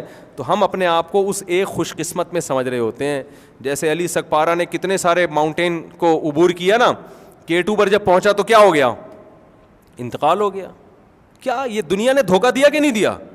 اگر اس کو 10% بھی چانس ہوتا نا میں مر جاؤں گا, وہ کبھی بھی یہ رسک نہ لیتا. اس کے پورے اسباب وسائل نے اس کو بتایا کہ بچ جاؤ گے, تبھی تو اس نے یہ کیا. اب اس کے بیٹے کا بیان آیا کہ میں اپنے باپ کے خواب کو پورا کروں گا. میں نے ایک بیان دیا, میں نے کہا ان کے بیٹے تک پہنچاؤ کہ تم اگر اپنے باپ کے اس خواب کو پورا کرو گے تو اس سے باپ کو کوئی فائدہ نہیں ہوگا, کوئی فائدہ نہیں. کیونکہ اگر آپ آخرت پر ایمان نہیں رکھتے بالفرض تو پھر ابا تو دنیا سے چلے گئے, تو آپ K2 کی پہاڑی عبور کریں یا نہ کریں ابا کی صحت پہ اس سے کوئی اثر نہیں پڑے گا. اور اگر آپ آخرت پر ایمان رکھتے ہیں تو آخرت پر ایمان رکھنے والوں کا یہ بھی عقیدہ ہے کہ پہاڑ پہ چڑھنے یا نہ چڑھنے سے ابا کو کوئی فائدہ نہیں ہے. ابا کو فائدہ ہوگا دعا سے, ان کے لیے صدقات و خیرات سے, انسانیت کی خدمت کرنے سے ابا کو فائدہ ہوگا. لیکن آپ دیکھو کیونکہ گائیڈنس نہیں ہے نا, تو کس چیز کو ہدف بنا رہا ہے بیٹا؟ بیٹا زندگی کا مقصد بنا رہا ہے میں ابا کے خواب کو پورا کروں گا. کوئی سمجھانے والا نہیں ہے کہ بیٹا اتنے مشکل کام کو تم نے خواب بنایا اور اس کو ویژن بنایا, اس کا نہ تمہیں کوئی فائدہ اور نہ ابا کو. رسک کتنا ہے اس میں, اور اگر تمہیں فائدہ ہو بھی گیا تو تھوڑے دنوں کی واہ واہ ہے, اس کے بعد ختم, مر کے مٹی ہو کے کیا ہو جاؤ گے, ختم. اس لیے ایک دنیا میں کامیاب وہی ہے جو آخرت کو سامنے رکھ کر زندگی گزارتا ہے. وہ پھر وہ شہرت بھی حقیقی شہرت ہے, پھر اگر دولت ملے وہ بھی حقیقی. دیکھو اگر تاجر آخرت کو سامنے رکھ کر پیسہ کماتا ہے, پیسہ بھی ملے گا اور آخرت بھی ملے گی کہ میں خرچ کروں گا اپنی ذات پر بھی. آپ نے نیت یہ کر لی کہ میں دولت اس لیے کما رہا ہوں کہ میں لوگوں کے سامنے ہاتھ نہ پھیلاؤں, کیونکہ ہاتھ پھیلانے والا اللہ کی نظر میں قیامت کے دن رسوا ہوگا. میں اس بے عزتی سے اپنے آپ کو بچاؤں گا, کیونکہ اللہ کو صرف اپنے سامنے ہاتھ پھیلانا پسند ہے, مخلوق کے سامنے اللہ ہاتھ پھیلانے کو پسند بولتے کیوں نہیں بھائی, نہیں کر رہا. اس نیت سے کماؤں گا. نمبر 2, اس نیت سے کماؤں گا کہ میں رشتہ داروں پہ خرچ کروں گا, اور رشتہ داری جوڑنے سے کون راضی ہوتا ہے؟ ہر چیز گھوم پھر کے کہاں نہیں چاہیے, اللہ کی طرف, کائنات کو بنانے والا, وہ اجر دے گا مجھے, دنیا سے نہیں چاہیے. میں اس لیے کما رہا ہوں کہ میں غریبوں کو کھلاؤں گا, غریبوں کو خوش کرنے کے لیے نہیں. کیا عجیب انداز ہے یار قرآن کا. انما نطعمکم لوجہ اللہ, اللہ فرماتے ہیں ہمارے نیک بندے جو آخرت کو سامنے رکھ کر زندگی گزارتے ہیں, ایسا خاندانی اخلاص ہے کہ جس وقت بھوکوں کا پیٹ بھر رہے ہوتے ہیں تو بھوکوں سے خطاب کر کے کہہ رہے ہوتے ہیں کہ اس خوش فہمی میں مت رہنا کہ ہم تمہیں خوش کرنے کے لیے کھلا رہے ہیں. نا نا نا نا نا نا, تمہیں نہیں خوش کرنے کے لیے کھلا رہے. انما نطعمکم لوجہ اللہ, ہم اللہ کو خوش کرنے کے لیے تمہیں کھلا رہے ہیں. اب جب تمہیں خوش کرنا مقصود ہی نہیں ہے تو تم سے اس کا بدلہ بھی ہمیں نہیں چاہیے. کتنا معمولی سا بدلہ شکریہ ہوتا ہے. سب سے کم ترین بدلہ کیا ہے؟ کھانے کے بعد اگلا بول دے تھینک یو. وہ کہہ رہے تھینک یو بھی نہیں کہنا. لا نرید منکم جزاء ولا شکورا, ہم تم سے نہ بدلہ مانگتے ہیں نہ پیسے نہ شکریہ مانگتے ہیں. سوال پیدا ہوتا ہے بھائی پھر کھلا کیوں رہے ہو؟ کہتے ہیں انا نخاف من ربنا یوما عبوسا قمطریرا. اصل میں ایک دن آنے والا ہے میدان حشر کا, جس دن لوگ بھوکے بھی ہوں گے, برہنہ بھی ہوں گے, پیاسے بھی ہوں گے. ہمیں خدا نے بتایا ہے کہ جو دنیا میں بھوکوں کا پیٹ بھرے گا, انسانوں کی خواہشات کو پورا کرے گا, کل قیامت کے دن جن مصیبتوں میں عام انسان مبتلا ہوں گے میں اس مصیبتوں سے اس کو نکال لوں گا. حدیث میں آتا ہے نا قیامت میں اللہ اعلان کرے گا کہاں ہیں وہ لوگ جب میں بھوکا تھا تو انہوں نے مجھے کھلایا, کہاں ہیں وہ لوگ جب میں پیاسا تھا تو انہوں نے مجھے پلایا. تو لوگ کہیں گے اللہ تو کیسے بھوکا ہو سکتا ہے؟ اللہ کہے گا میری مخلوق بھوکی تھی, تو جس نے اس کو کھلایا وہ ایسے ہی ہے جیسے اس نے مجھے کھلایا. رشتہ داری جوڑنا یہ بڑا اہم حکم ہے اسلام کا. خدا کی قسم اگر آپ آخرت کا تصور نہیں ہے نا تو رشتہ داری جوڑنا اس زمانے میں تقریباً ناممکن ہے, کیونکہ مطلب پرست لوگ ہیں. رشتہ دار کا جب تک آپ سے مطلب ہوگا آپ ہٹو بچوں بہت اچھے زندہ باد. جس دن مطلب نہ ہوا وہ ٹھینگا دکھا کے پتلی گلی سے نکل لے گا. بھائی منہ موڑ لیتے ہیں, بہنیں منہ موڑ لیتی ہیں. ابا آج کل لفٹ نہیں کراتے, بچہ اگر کما کے نہیں دے رہا. ارے باپ بیٹے کے رشتے سے بھی کوئی مضبوط رشتہ ہوتا ہے, لیکن آج کل سب سے مضبوط رشتہ کیا ہے؟ روکھڑا. بچہ ایک نمبر تمیز سے بات نہ کرے ابا سے, جو بیان سن رہے ہیں ان اباؤں کے علاوہ کی بات کر رہا ہوں میں, آپ کی بات کسی کی بھی نہیں کر رہا میں, ذہن میں رکھیں. بچہ تمیز سے بات نہیں کرتا, ابا سے خدمت نہیں کرتا, لیکن اتفاق سے اس کی لاٹری کھل گئی ہے, پیسے بہت ہیں اس کی جیب میں, ابا کو دیتا رہتا ہے حسب معمول. بہت اچھا بیٹا ہے, بہت کیا ہے, نیک بچہ ہے میرا.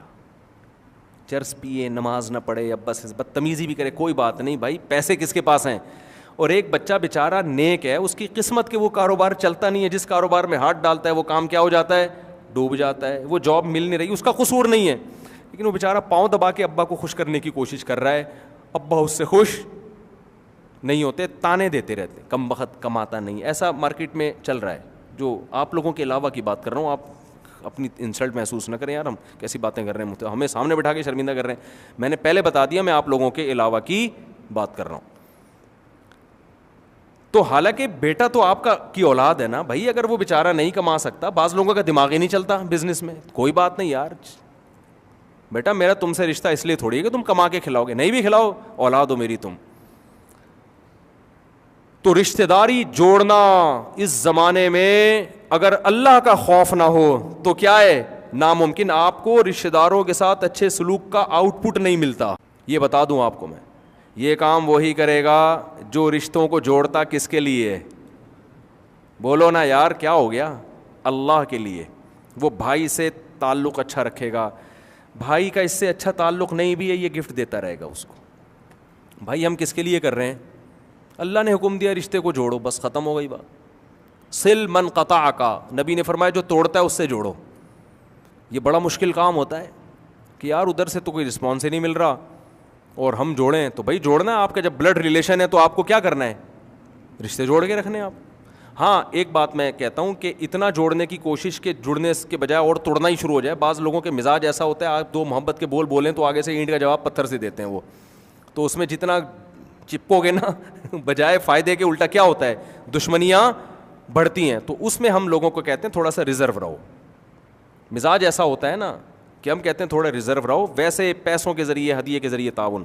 تو آپ اگر پیسہ کماتے ہیں, آپ کی نیت کیا ہے, آخرت, تو یہ بہت بڑے اجر کا ذریعہ ہے اور آپ کامیاب ہیں. چاہے پیسہ پریکٹیکلی کما سکیں یا نہ کما سکیں. آپ نے ہدف بنایا میں کیٹو کی پہاڑی پہ چڑھوں گا, چڑھنے کے بعد بھی ناکام, مر گئے تو ختم نا, اور نہیں چڑھے تو بھی ناکام, راستے میں ہی موت ہو جائے گی. لیکن آپ نے ہدف بنایا میں پیسہ کماؤں گا, نیت کیا ہے, استغنا کے ساتھ زندگی, کسی کا محتاج نہیں, سر اٹھا کے جیوں گا کیونکہ اللہ کا محتاج ہوں میں. مخلوق کی محتاجی اللہ نہیں چاہتے کہ آپ لوگوں کے باس کی چمچا گیری کرتے رہیں ہر وقت بیٹھ کے. دفتروں میں دیکھو نا ہو کیا رہا ہے, آفس سے باہر نکل کے یہ بغیرت, یہ ایسا ہے, یہ یوں ہے, اور جیسی باس آئے گا اور سر آپ کی تعریف چل رہی تھی, صحیح ہے نا, کیوں, تاکہ اس سے کیا ملے, آپ کو تنخواہ ملے. تو یہ کیا چاپلوسی ہے یار, چمچا گیری. ایسے لوگ ویژن کوئی بنا سکتے ہیں, کوئی ویژنری لائف ہوگی, وہ تو ٹھٹر کے کیا ہو جائے گا تھوڑے دنوں میں, بس خدا اس کا باس ہی ہے. تاجر آدمی سر اٹھا کے جیتا ہے.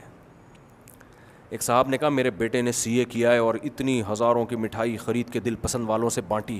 میں نے کہا محنت آپ کے بیٹے نے کی, فائدہ کس نے اٹھایا, دل پسند والے نے, جس نے پڑھائی میں ایک دن بھی نہیں لگایا ہوا ہے اسکول میں, صحیح ہے نا. اور اس نے آپ کے بچے جیسے 6 سی اے والے بھی رکھے ہوئے ہوں گے اس نے. تو سی اے کرنا اچھا کام ہے, کیا کریں. اب آپ کی خود بخود انسلٹ ہو رہی ہے تو میں اس کا وہ نہیں ہوں, لیکن کیا کریں. لیکن پہلے کیا ہے, بزنس. فوکس کس کو کرو, تجارت کو. تجارت کی فضیلت بھی اسلام میں اس لیے ہے کہ تاجر کسی کا محتاج نہیں ہوتا. ہاں جاب ایسے ادارے کی کریں جس کا کوئی ویژن ہو, اس کی جاب کرنا درست ہے کیونکہ آپ اس کے ویژن کا حصہ بن رہے ہیں. جیسے ٹیچر بننا علم کو فروغ دینے کے لیے, تو وہ ٹھیک ہے, آپ کا بزنس نہیں ہے, ملازمت ہے, لیکن یہ علم کو فروغ دینا ایک بہت اچھا کام ہے, یہ ٹھیک ہے. اسی طرح کوئی مدرسے کا استاذ ہے, عالم ہے, مدرسے میں ملازم ہے, تو وہ تو علم دین کو فروغ دے رہا ہے. مسجد کا امام ہے, وہ تو ایک بہت اچھا کام کر رہے ہیں نا. پیپسی کمپنی میں آپ جاب کر کے کیا کر رہے ہو, پیپسیاں پلا رہے ہو لوگوں کی, تو یہ کون سا ویژن ہو گیا. فوج میں آدمی جاب کرتا ہے, وہ بھی ایک ویژن ہے, ملک کا ڈیفنس. تو جاب اگر کرنی ہے تو ایسے ادارے کے ساتھ کرو جن کا کوئی بڑا ویژن ہو, پیسہ برائے پیسہ نہ ہو. اور اگر یہ نہیں کر سکتے تو پھر اپنا بزنس کو ترجیح دو. آپ پھر اپنا بیلے گولے گنڈے کا کام کرو یار. گولے گنڈے والا بھی کسی کو بتا کے آتا ہے میں اتنے بجے آنا ہے؟ اس کی مرضی، جب گولہ گنڈا دیکھے کہ یار وہ بند کر دیتا ہے اپنا. تو محتاجی تو اسلام میں آپ اگر کیٹو کی پہاڑی پہ چڑھتے ہو کچھ بھی نہیں ہے، لیکن اگر آپ کہتے ہو میں بڑا دولت مند بنوں گا اللہ کی رضا کے لیے، یہ دولت مند اگر آپ بن گئے تو بھی ٹھیک ہے، نہیں بنے تو بھی اللہ کی نظر میں آپ کو نیت کا ثواب مل جائے گا. رسول اللہ صلی اللہ علیہ وسلم نے فرمایا میری امت کی مثال دو شخصوں کی طرح ہے، ایک کو اللہ نے دولت دی، صحیح حدیث ہے، دن رات خیر میں خرچ کرتا ہے، دوسرا وہ جس کو پیسہ نہیں دیا لیکن اس کی خواہش ہے کاش میرے پاس بھی پیسہ ہوتا، میں یہ نہیں کہ میں شراب میں پیتا عیاشی کرتا، نہ میں بھی خیر کے کاموں میں خرچ کرتا. فرمایا فہما فی الاجر سواء، دونوں اجر میں کیا ہیں؟ برابر ہے. تو یہ ایسا ہدف ہے جس میں ناکامی رکھی نہیں ہے، اللہ نے ناکامی رکھی نہیں ہے. تو یہ آپ کو صرف قرآن بتائے گا، گورا آپ کو یہ چیزیں نہیں بتائے گا. گورے کے پاس تو مذہب ہی نہیں ہے نا، وہ تو آخرت کو ہی نہیں مانتا، تو انسان کی ساری محنت برباد ہو جاتی ہے مرنے کے بعد. تو میں جلدی سے بات کو سمیٹ کے ختم کرتا ہوں کہ میں یہ عرض کر رہا تھا کہ نبی کی تاریخ پیدائش بھی محفوظ نہیں، تاریخ وفات بھی نہیں، کیونکہ اس کی خوشی عملاً خوشی نہیں ہے کوئی، کیونکہ وہ تو کام تو ہو گیا نا، اب تو نبی کی تعلیمات ہیں. تو اسلام نے عیدیں بھی وہ رکھی ہیں جس میں پریکٹیکلی آپ کو خوشی ہو رہی ہے باقاعدہ. وہ کیا ہے؟ رمضان آپ کا گزرا، آپ نے بھوکے پیاسے رہے، ناشتہ بھی گیا، دوپہر کا لنچ بھی گیا، چائے پان گٹکا بھی گیا، چاند نظر آتے ہی آپ کو ایک خوشی ملتی ہے فیوچر کی کہ اب یہ کھانے پینے کی جو ہمیں ٹینشن تھی یہ کیا ہو گئی؟ ختم. یہ عملی خوشی ہے، اس لیے اسلام نے کہا سیلیبریٹ کرو، سوئیاں کھاؤ، پکوڑے کھاؤ، یہ کھاؤ. کیسا مزہ آ رہا ہوتا ہے نا، 3-4 دن تک یہ وہم رہتا ہے کہ پتہ نہیں کھائیں، ایک دم کھا سکتے ہیں. مجھے تو بڑا مزہ آتا ہے، حقیقت بتا دوں آپ. تو یہ عملی خوشی ہے. اور روحانی خوشی بھی ہے، یعنی جسمانی خوشی کیا کہ کھانے کی چھٹی مل گئی. روحانی خوشی کیا ہو رہی ہے؟ 1 مہینہ اللہ نے وہ عبادت کروا لی جس کا ہم پورے سال تصور بھی نہیں کر سکتے تھے. عام طور پر آپ ایک نفلی روزہ رکھ کے دیکھو، آدمی کی نیت ہی کرتا رہتا ہے کل اٹھوں گا کل اٹھوں گا، 6 مہینے اسی نیت میں لگ جاتے ہیں. ایک روزہ رکھنا مصیبت بن جاتا ہے، اور ادھر پورا مہینہ روزے رکھوا دیے اللہ نے، پورے مہینے روزے رکھوا دیے. بھائی 1 مہینہ ہم سے گن پوائنٹ پہ روزے رکھوا دیے اللہ نے. چلو گن پوائنٹ پہ کام ہوا لیکن ہو تو گیا نا، اس کی بھی خوشی. یار اللہ نے ایک اجر ہمارے لیے بہت بڑا لکھ دیا ہے، ایک بہت بڑا اسلام کا رکن ہم سے پورا ہو گیا. 4 ارکان ہے نا اسلام کے توحید کے علاوہ، ان میں سے ایک رکن پورا کروا دیا اللہ نے ہم سے. تو یہ روحانی خوشی بھی ہو رہی ہے، اور جسمانی خوشی بھی، کھانے پینے کی چھٹی مل گئی. اور بقرعید میں بھی یہی ہے، بقرعید میں بھی روحانی خوشی بھی اور جسمانی بھی. روحانی خوشی کیا ہو رہی ہے؟ ہر بال کے بدلے اللہ نیکی دے رہے ہیں جانور کو ذبح کرنے میں، اتنا ثواب، اور اس میں بغیر کسی قربانی کے جانور کٹ رہا ہے. ابراہیم علیہ السلام کی سنت زندہ ہو رہی ہے. اور جسمانی خوشی کیا؟ گوشت اتنی وافر مقدار میں، اتنا فریش میٹ آپ کو پورے سال اتنا ایسا نہیں ملتا. اور وہ گوشت بھی وہ جس کی نسبت کس کی طرف ہے؟ اللہ کی طرف. دیکھو بعض دفعہ چیز سادہ ہوتی ہے، کھلانے والا بڑا آدمی ہوتا ہے، آپ کہتے ہیں یار بادشاہ نے میری دعوت کی ہے. قربانی کا جانور جب آپ ذبح کرتے ہو تو جانور یہ آپ کا نہیں ہوتا، یہ کس کا ہوتا ہے؟ ذبح ہونے کے بعد یہ اللہ کی ملکیت میں. تبھی اللہ نے پھر پرمیشن ہمیں اللہ سے لینی پڑتی ہے کہ اللہ کھا لیں. اللہ پرمیشن دے گا تو کھاؤ گے ورنہ نہیں. اللہ نے کہیں پرمیشن دی کہیں نہیں دی. حج میں اللہ نے کہا کہ اگر تم سے کوئی غلطی ہوئی ہے اس کے بدلے میں جانور کاٹ رہے ہو، پرمیشن نہیں ہے کھانے کی، کیونکہ جانور کاٹنے کے بعد مجھے دے دیا نا تم نے، میرے لیے قربان کیا، اپنے لیے تھوڑی کیا ہے. لیکن بقرعید میں اللہ کیا کہتا ہے؟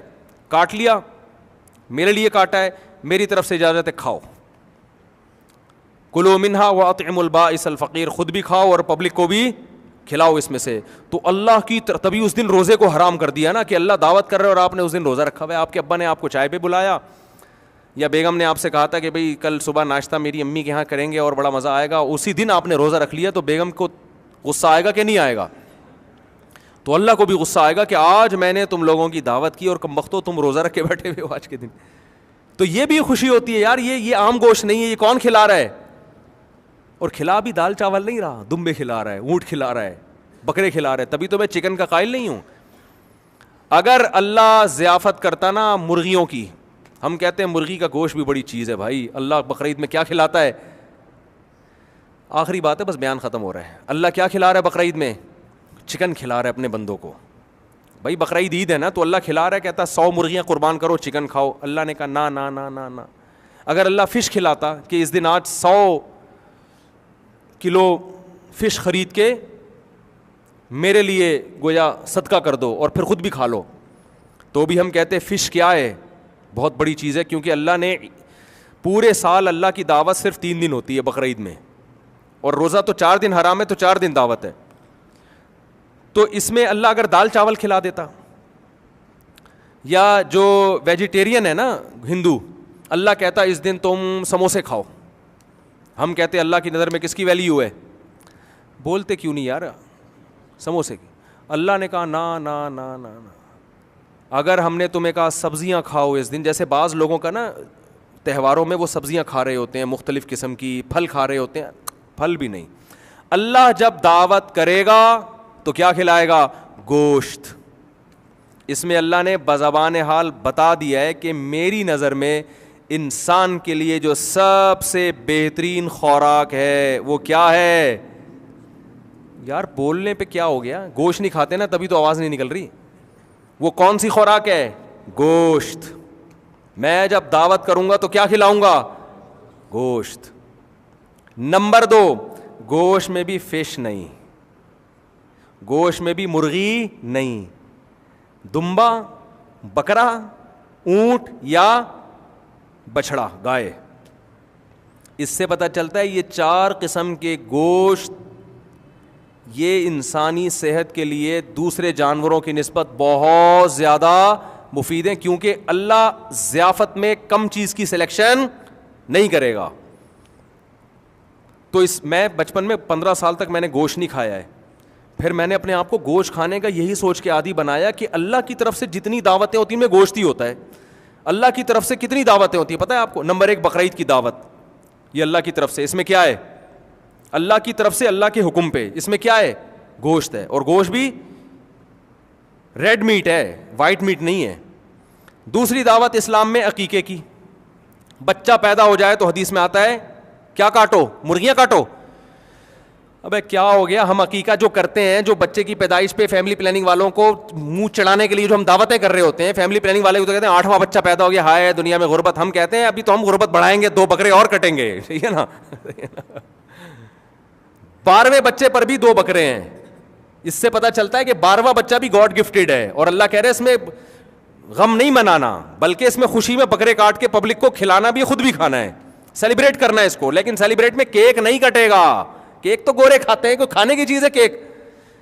بچے کی پیدائش پہ دال چاول نہیں پکیں گے, دال چاول تو ہندو کھاتا ہے, ہندو کو کھائے گا دال چاول, کھانے دو اس کو, سبزیاں کھائے گا, ویجیٹیرین ہے. اللہ کہے گا میری, دیکھو تم خود سے دعوتیں کرتے ہو نا, وہ اپنی جو مرضی کھلانا کھلاؤ. تم آج پہلے نمبر سے پاس ہو گئے, تمہاری مرضی, کیک کھلاؤ, دال چاول کھلاؤ یا چکن روسٹ بنا لو, تمہارے ہیڈک ہے. لیکن بچہ پیدا ہو رہا ہے تو اللہ کو بھی خوشی ہو رہی ہے کہ ایک مسلمان دنیا میں کیا ہو گیا, بڑھ گیا, اور نسل بڑھ رہی ہے. جس اس کائنات کو بنایا انسان کے لیے, اللہ کو خوشی ہو رہی ہے, تو کھلانا وہ پڑے گا جو اللہ حکم دے گا. جیسے باپ کو کسی دن بہت زیادہ خوشی ہو, لیکن باپ کے پاس پیسے نہیں ہے, وہ بیٹے سے کہتا ہے بیٹا دعوت کرو, تو دعوت میں چلو باپ پیسے آپ کے خرچ کروا رہا ہے, لیکن دعوت میں کھلاؤ گے وہ نا جو کیا چاہے, کون چاہے گا, باپ. باپ کہے گا تو میری دعوت ہے نا, تو بیٹا جو میں کہہ رہا ہوں وہ کھلاؤ, تم اپنی طرف سے کھلا رہے ہو یار. تو اللہ کے پاس تو خزانے ہیں, لیکن اللہ خرچہ ہم سے کرواتا ہے, لیکن حکم کون دے رہا ہے, اللہ. اللہ کہہ رہے ہیں یہ خرچہ میں کروا رہا ہوں, لیکن یہ میں ریٹرن دے دوں گا فی الحال, ٹھیک ہے نا, آخرت میں مل جائے گا.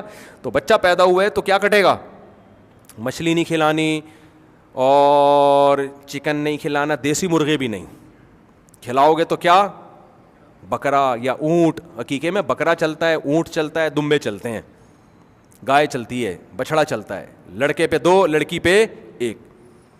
تو یہاں بھی اللہ کیا کھلا رہا ہے, ریڈ میٹ. اور ایک اور دعوت ہوتی ہے اللہ کی طرف سے ولیمے کی, یہ بھی خدا نے حکم دیا.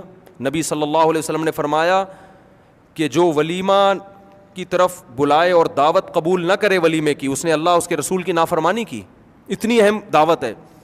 نبی نے کبھی کسی کی دعوت نہیں کی ہے سوائے ولیمے کے, پیغمبروں کی سنت. تو یہاں بھی کیا ہے, دال چاول یا بریانی کے ولیمے, چکن بریانی کا ولیمہ نہیں ہوتا. کر لو تو ثواب مل جائے گا, یہ نہیں کہ اب ولیمے سے ہی غائب ہو جائیں. لیکن حدیث میں کیا آتا ہے؟ اولم ولو بشاتن, فرمایا ولیمہ کرو اگرچہ ایک بکرا کیوں نہ ہو. وہاں بھی کیا آ رہا ہے؟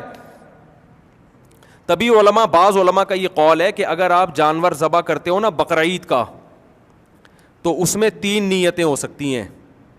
بقرعید کا جانور آپ ذبح کر رہے ہو, ایک حصہ اس میں قربانی کا ہے, جائز ہے, ایک حصہ اس میں عقیقے کا ہے, جائز ہے. امام محمد جو ابو حنیفہ کے رحمہ اللہ کے شاگرد ہیں وہ کہتے ہیں اگر ایک حصہ اس میں ولیمے کا بھی ڈال دیا تو بھی جائز ہے, کیونکہ یہ تینوں عبادت ہیں. لیکن آپ نے جانور کی قربانی کی بقرعید والے دن, ایک حصہ بقرعید کا, ایک حصہ ولیمے کا, ایک حصہ عقیقے کا, ایک حصہ آپ نے کہا یار میرے ابا آئے ہوئے ہیں یا میرا بیٹا لاہور سے آ رہا ہے اس کی خوشی میں ایک حصہ وہ پبلک کو, پورا جانور بیکار ہو گیا آپ کا.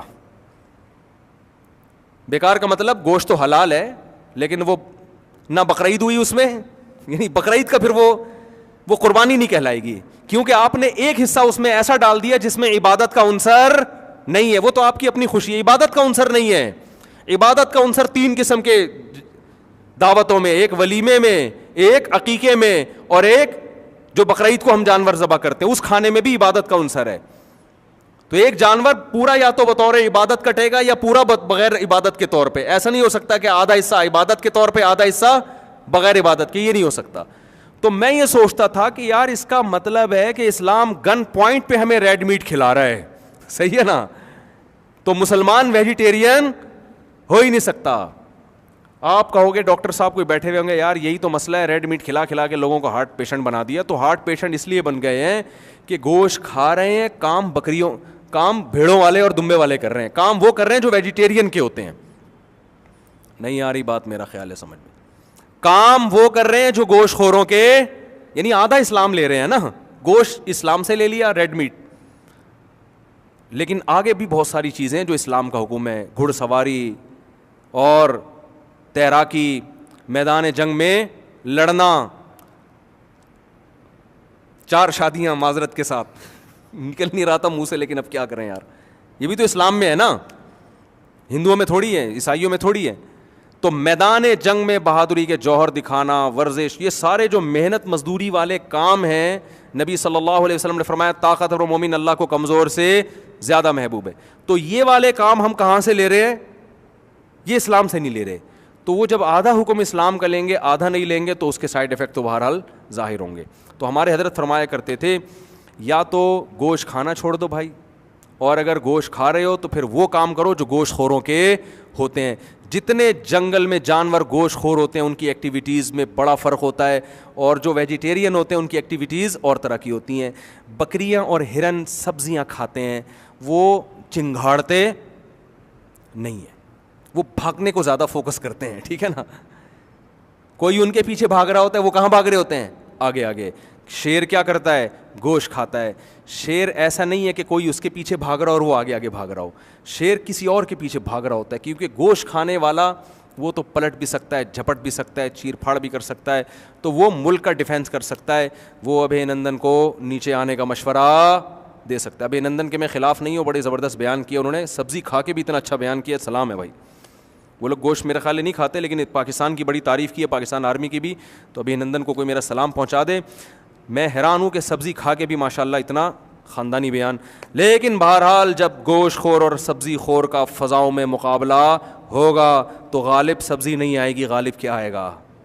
گوشت آئے گا, ریڈ میٹ آئے گا, چکن نہیں. اور آخری باتیں کرو, آپ کو جلدی ہو رہی ہے نا, میں نے کہا تھا یا تو مجھے بٹھاؤ نہیں, پھر بٹھاتے ہو تو پھر پولیس آتی ہے مجھے اٹھانے کے لیے.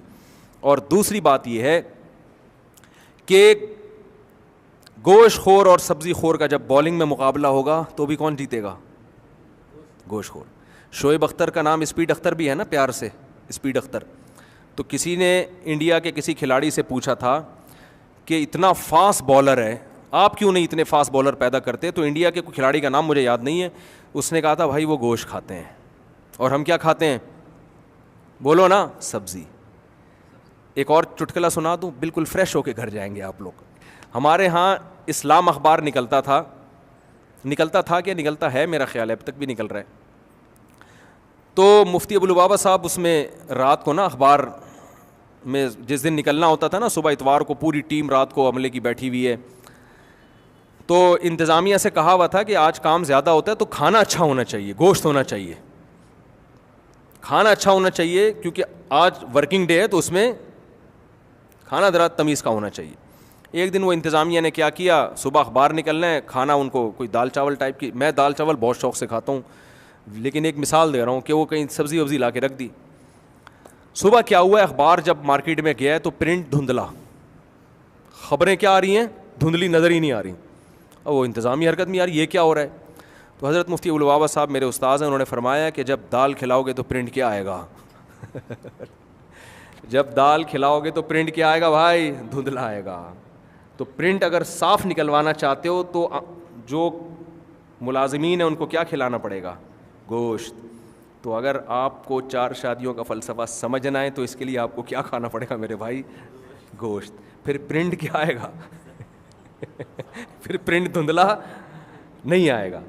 اگر آپ چاہتے ہو, دیکھو جتنے باڈی بلڈر ہیں میٹ کھاتے ہیں نا, گوشت کھاتے ہیں ماس پیدا کرنے کے لیے.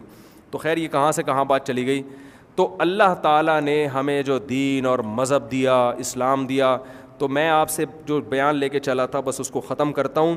ہماری پریکٹیکل لائف کو سدھارا جا رہا ہے. ہمیں کسی کے دن, موت کا دن کیا تھا, پیدائش کا دن کیا تھا, ان بکھیڑوں میں نہیں الجھایا جا رہا. اور آج مسلمان عملی زندگی سے دور ہو گیا ہے. آپ دیکھو بہنوں کی وراثت کھا کے بیٹھے ہوئے ہیں, بیوی کا مہر پی کے بیٹھے ہوئے ہیں, لیکن آپ دیکھو ربیع الاول میں ان کے عشق مصطفیٰ کو تو دیکھو آپ. میں ایسے لوگوں کو جانتا ہوں مسجد کا چندہ کھا کے عمرہ کرنے گئے ہوئے ہیں, ماشاء اللہ, عمرہ کر کے, کس مسجد کے چندے کھا کے عمرہ کرنے گئے ہوئے ہیں. ایک عجیب بات ہے, لوگ کہتے ہیں پاکستان دنیا کا وہ ملک ہے جس میں عمرہ کرنے والے سب سے زیادہ ہیں. بڑی اچھی بات ہے, لیکن کرپشن بھی ماشاء اللہ ہول سیل کے حساب سے زیادہ ہے. یہ عمرہ آپ کی پریکٹیکل لائف میں کوئی چینجنگ نہیں لا رہا. اس کا مطلب یہ وہ والا عمرہ نہیں ہے جو آپ صلی اللہ علیہ وسلم کیا کرتے تھے. حضرت عمر رضی اللہ تعالی عنہ اسلام لانے سے پہلے ایسے سخت دل تھے, اللہ یہ واقعہ سناتے ہوئے بھی اچھا نہیں لگتا لیکن ایک اسلام کا حسن ہے, کہ کہا جاتا ہے کہ اپنی بیٹی کو زندہ دفن کیا تھا. ان عربوں میں شامل تھے جو بیٹیوں کو زندہ درگور کیا کرتے تھے. لیکن جب اسلام لائے ہیں تو بادشاہ بننے کے باوجود راشن کا بورا اپنے کندھے پہ ڈال کے رات کو گلیوں میں گشت کر رہے ہیں کہ اگر کوئی مدینہ میں بھوکا سویا تو سوال کس سے ہوگا, مجھ سے, اور میرے پاس اس کا جواب نہیں ہے. یہ آخرت کی فکر ہے جس نے ان کو ایسا بنا دیا. تو ہمارے عمرے آخرت کے لیے میرا خیال ہے نہیں ہو رہے, ہمارے حج آخرت کے لیے نہیں ہو رہے. ایک انٹرٹینمنٹ ٹائپ کی چیز بن چکی ہے یہ. بلکہ جو عمرہ کروانے والی ایجنسیاں ہیں, معاذ اللہ, اللہ معاف فرمائے, شاید سب سے کرپٹ یہ ہوں, تو میرا دعویٰ جھوٹا نہیں ہوگا. یہ بتاتے کچھ ہیں, وہاں جا کے دکھاتے کچھ اور ہے. تو مسلمان کو اپنے مالی معاملات میں ایک نمبر ہونے کی ضرورت ہے. اس کے بغیر اللہ آپ کا اسلام قبول نہیں کرے گا. نفل عبادت کم ہو جائے لیکن آپ گناہوں سے بچ جائیں, یہ زیادہ اچھا ہے بنسبت اس کے کہ آپ اپنے اعمال میں عبادتوں کے پورے پوٹلے کے لے کے جا رہے ہوں, لیکن ادھر کسی کا پیسہ کھایا, ادھر کسی کے ساتھ ناانصافی کی, ادھر 2 نمبری کی. آپ نے اتنی 2 نمبری کی آپ کی سوچ ہوگی. مجھے بہت لوگوں سے واسطہ پڑا ہے زندگی میں, تو تاریخوں میں نہیں الجھایا. تو اللہ نے آدم علیہ السلام کا جو واقعہ بیان کیا نا, اس کی ڈیٹ نہیں بیان کی ہے, اس لیے کہ بھائی اس واقعے سے جو سبق مل رہا ہے وہ لو, تمہیں کیا کرنا ہے, یعنی حضرت مسیح علیہ السلام سے کتنے ہزار سال پہلے یہ واقعہ ہوتا ہے, اس سے تمہیں کرنا کیا ہے. تو واقعے کہ جس کو فوکس کیا جا رہا ہے کہ جس شیطان نے آدم کو جنت سے نکلوایا تھا, جو میں نے آیت پڑھی ہے نا, اے بنی آدم یہی شیطان تمہارے پیچھے پڑا ہوا ہے اور تمہیں عمل سے غافل کرنے میں لگا ہوا ہے, اور ہر ایک کا شیطان اسی حساب سے اس کو ورغلاتا ہے. علماء کہتے ہیں, ہم نے علماء سے سنا ہے کہ دینداروں کا شیطان اسی طرح سے حملہ کرتا ہے. وہ آپ کو نماز سے نہیں ہٹائے گا, وہ آپ کو عشق مصطفیٰ سے نہیں ہٹائے گا, وہ عشق مصطفیٰ کے دھوکے میں ڈال کے آپ کو گمراہ کرے گا. آپ سمجھو گے کہ یار نبی کا نام سنتے ہی میری آنکھوں سے آنسو نکل آتے ہیں تو میں تو عاشق ہوں. وہ نہیں پتہ آپ کو کہ بھائی آپ کے معاملات کیا ہیں. آپ معاملات میں 2 نمبر ہیں. آپ جھوٹ بول کے مال بیچتے ہیں, آپ بہنوں کی وراثت کے تو ایسے جھگڑے ہیں کہ آپ کی سوچ ہوگی. کوئی بھی شریعت پہ آنے کے لیے تیار نہیں. باپ بھی وراثت کھاتے ہیں.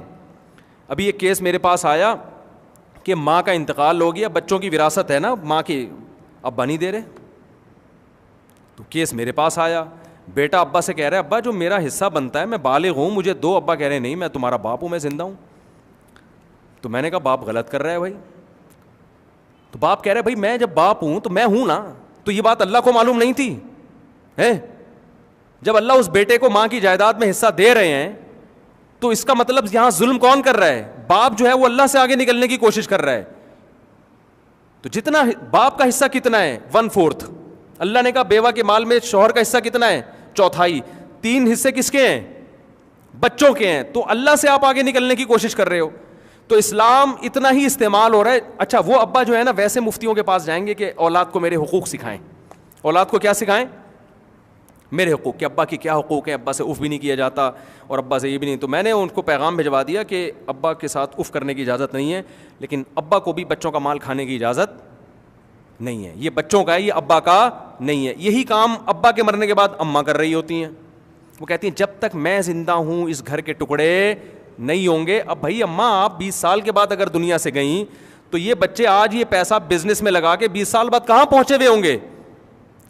20 سال کے بعد اس کیا یہ بچوں کے پاس کچھ کھانے کا ٹائم نہیں بچے گا اور کچھ بزنس میں لگانے کا ٹائم نہیں بچے گا.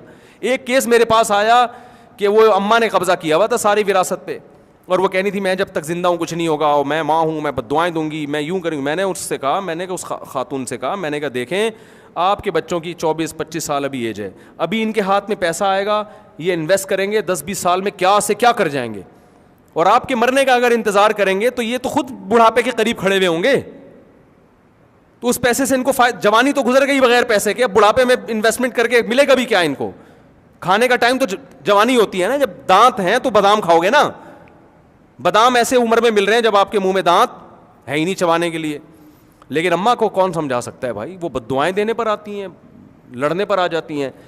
تو یہ اہم چیزیں ہیں جو ہمارے معاشرے میں پریکٹیکل اسلام پر عمل نہیں ہو رہا. رسومات آپ کو ٹائٹ ملیں گی, او بھائی فلانا ڈے, آج فلانا ڈے, آج فلانا ڈے, آج فلانا ڈے, آج شب معراج. مجھے تو پتہ ہی نہیں شب معراج کب آئی کب گزر گئی. لوگوں نے کہا آج آپ نے معراج پہ ہی بیان نہیں کیا. میں نے کہا خدا کی قسم مجھے نہیں پتا تھا کہ آج شب معراج ہے, کیونکہ یہ کوئی تاریخ 27 رجب شب معراج ہے ہی نہیں, تو لوگوں نے بنائی ہوئی ہے. اسلام نے معراج کا بتایا, شب معراج کی ڈیٹ کو مینشن نہیں کیا, کیونکہ معراج میں بہت سارے اسباق ملتے ہیں. معراج کی تاریخ پتہ چلنے سے ہماری عملی زندگی کا کوئی تعلق نہیں ہے. لیکن وہی بات ہے, لوگوں کو تو انٹرٹینمنٹ چاہیے. انہوں نے نبی کی پیدائش کا دن بھی نکال لیا, نبی کی وفات کا دن بھی متعین کر لیا, اور شب معراج بھی بتا دیا, اور فلانی تاریخ فلانی تاریخ, اور پھر جو انہوں نے کرنا تھا وہ کر رہے ہیں, تاکہ وہ ایک لوگوں کا ایک. مجھے ایک صاحب نے کہا محرم کی فضیلت پر بیان کریں. میں نے کہا ٹھیک ہے آج محرم کی فضیلت پر بیان ہوگا. میں کھڑا ہوا, میں نے کہا بھائی محرم بہت محترم مہینہ ہے, اور 10 محرم کو جو روزہ رکھتا ہے تو پورے سال کے روزوں کے برابر ہے. وما علینا الا البلاغ. اس سے زیادہ مجھے محرم کی فضیلت معلوم, بولو نا یار کیا ہو گیا, نہیں. میں نے کہا اس سے زیادہ کم از کم میرے علم میں نہیں ہے, کوئی اگر ہو تو بتا دیں. تو کہہ رہے ہیں 1 گھنٹے کا بیان کا. میں نے کہا ہو ہی نہیں سکتا 1 گھنٹے کا بیان اس ٹاپک پر. 1 گھنٹے کے بیان اس ٹاپک کو 1 گھنٹے تک کھینچنے کے لیے لمبی لمبی چھوڑنی پڑے گی. سمجھ میں آ رہی ہے بات؟ 1 گھنٹے تک اس ٹاپک کو اگر میں گھسیٹوں گا نا تو پھر موضوع من گھڑت کس سے مجھے مارکیٹ میں کیا کرنے پڑیں گے, لانے پڑیں گے. آ سکتا ہوں ناپ تول میں کمی بہت بڑا جرم ہے, اس کو میں 1.5 گھنٹے کھینچ سکتا ہوں, کیونکہ اس پہ قرآن میں درجنوں آیتیں ہیں. قرآن میں اس میں درجنوں آیتیں ہیں, حدیث میں تو درجنوں حدیثیں ہیں, اور صحابہ تابعین کے واقعات ہیں. نبی مارکیٹوں میں جا رہے ہیں, آپ صلی اللہ علیہ وسلم نے گندم کو اٹھایا, اوپر خوش گندم تھی, نیچے ہاتھ ڈالا تو گیلی گندم. آپ نے فرمایا تم کسٹمر کو دھوکہ دے رہے ہو, من غش فلیس منا, جو دھوکے باز ہے وہ ہم میں سے نہیں ہے. وہ تو سمجھے گا وہ سبزی منڈی میں ہوتا ہے کہ نہیں ہوتا, اوپر کیسے خوبصورت کینو ہوتے ہیں, آپ ذرا گھر میں لے کر آؤ, اندر سے کیا نکلتا ہے. صحیح ہے کہ اندر سے کیا نکلتا ہے. اس ٹاپک پر 1.5 گھنٹے بات ہو جائے گی, مگر لوگوں کو ایسے ٹاپک اچھے نہیں لگتے. ان کو محرم میں محرم چاہیے, ربیع الاول میں ربیع الاول چاہیے, اور رجب میں کنڈوں کی فضیلت چاہیے ان کو, اور سفر میں نحوست کے بیان چاہیے کہ سفر منحوس ہوتا ہے, اس میں یہ ہوتا ہے, اس میں یوں ہو گیا تھا. ٹاپک ڈرامہ چل رہا ہے. عملی زندگی سے آدمی کیا ہوتا جا رہا ہے, پیچھے ہوتا جا رہا ہے. اللہ تعالی ہمیں ہدایت دے, سمجھنے کی, عمل کی توفیق عطا فرمائے. گوشت کھائیں مگر اپنی ذمہ داری پہ کھائیں. وما علینا الا البلاغ.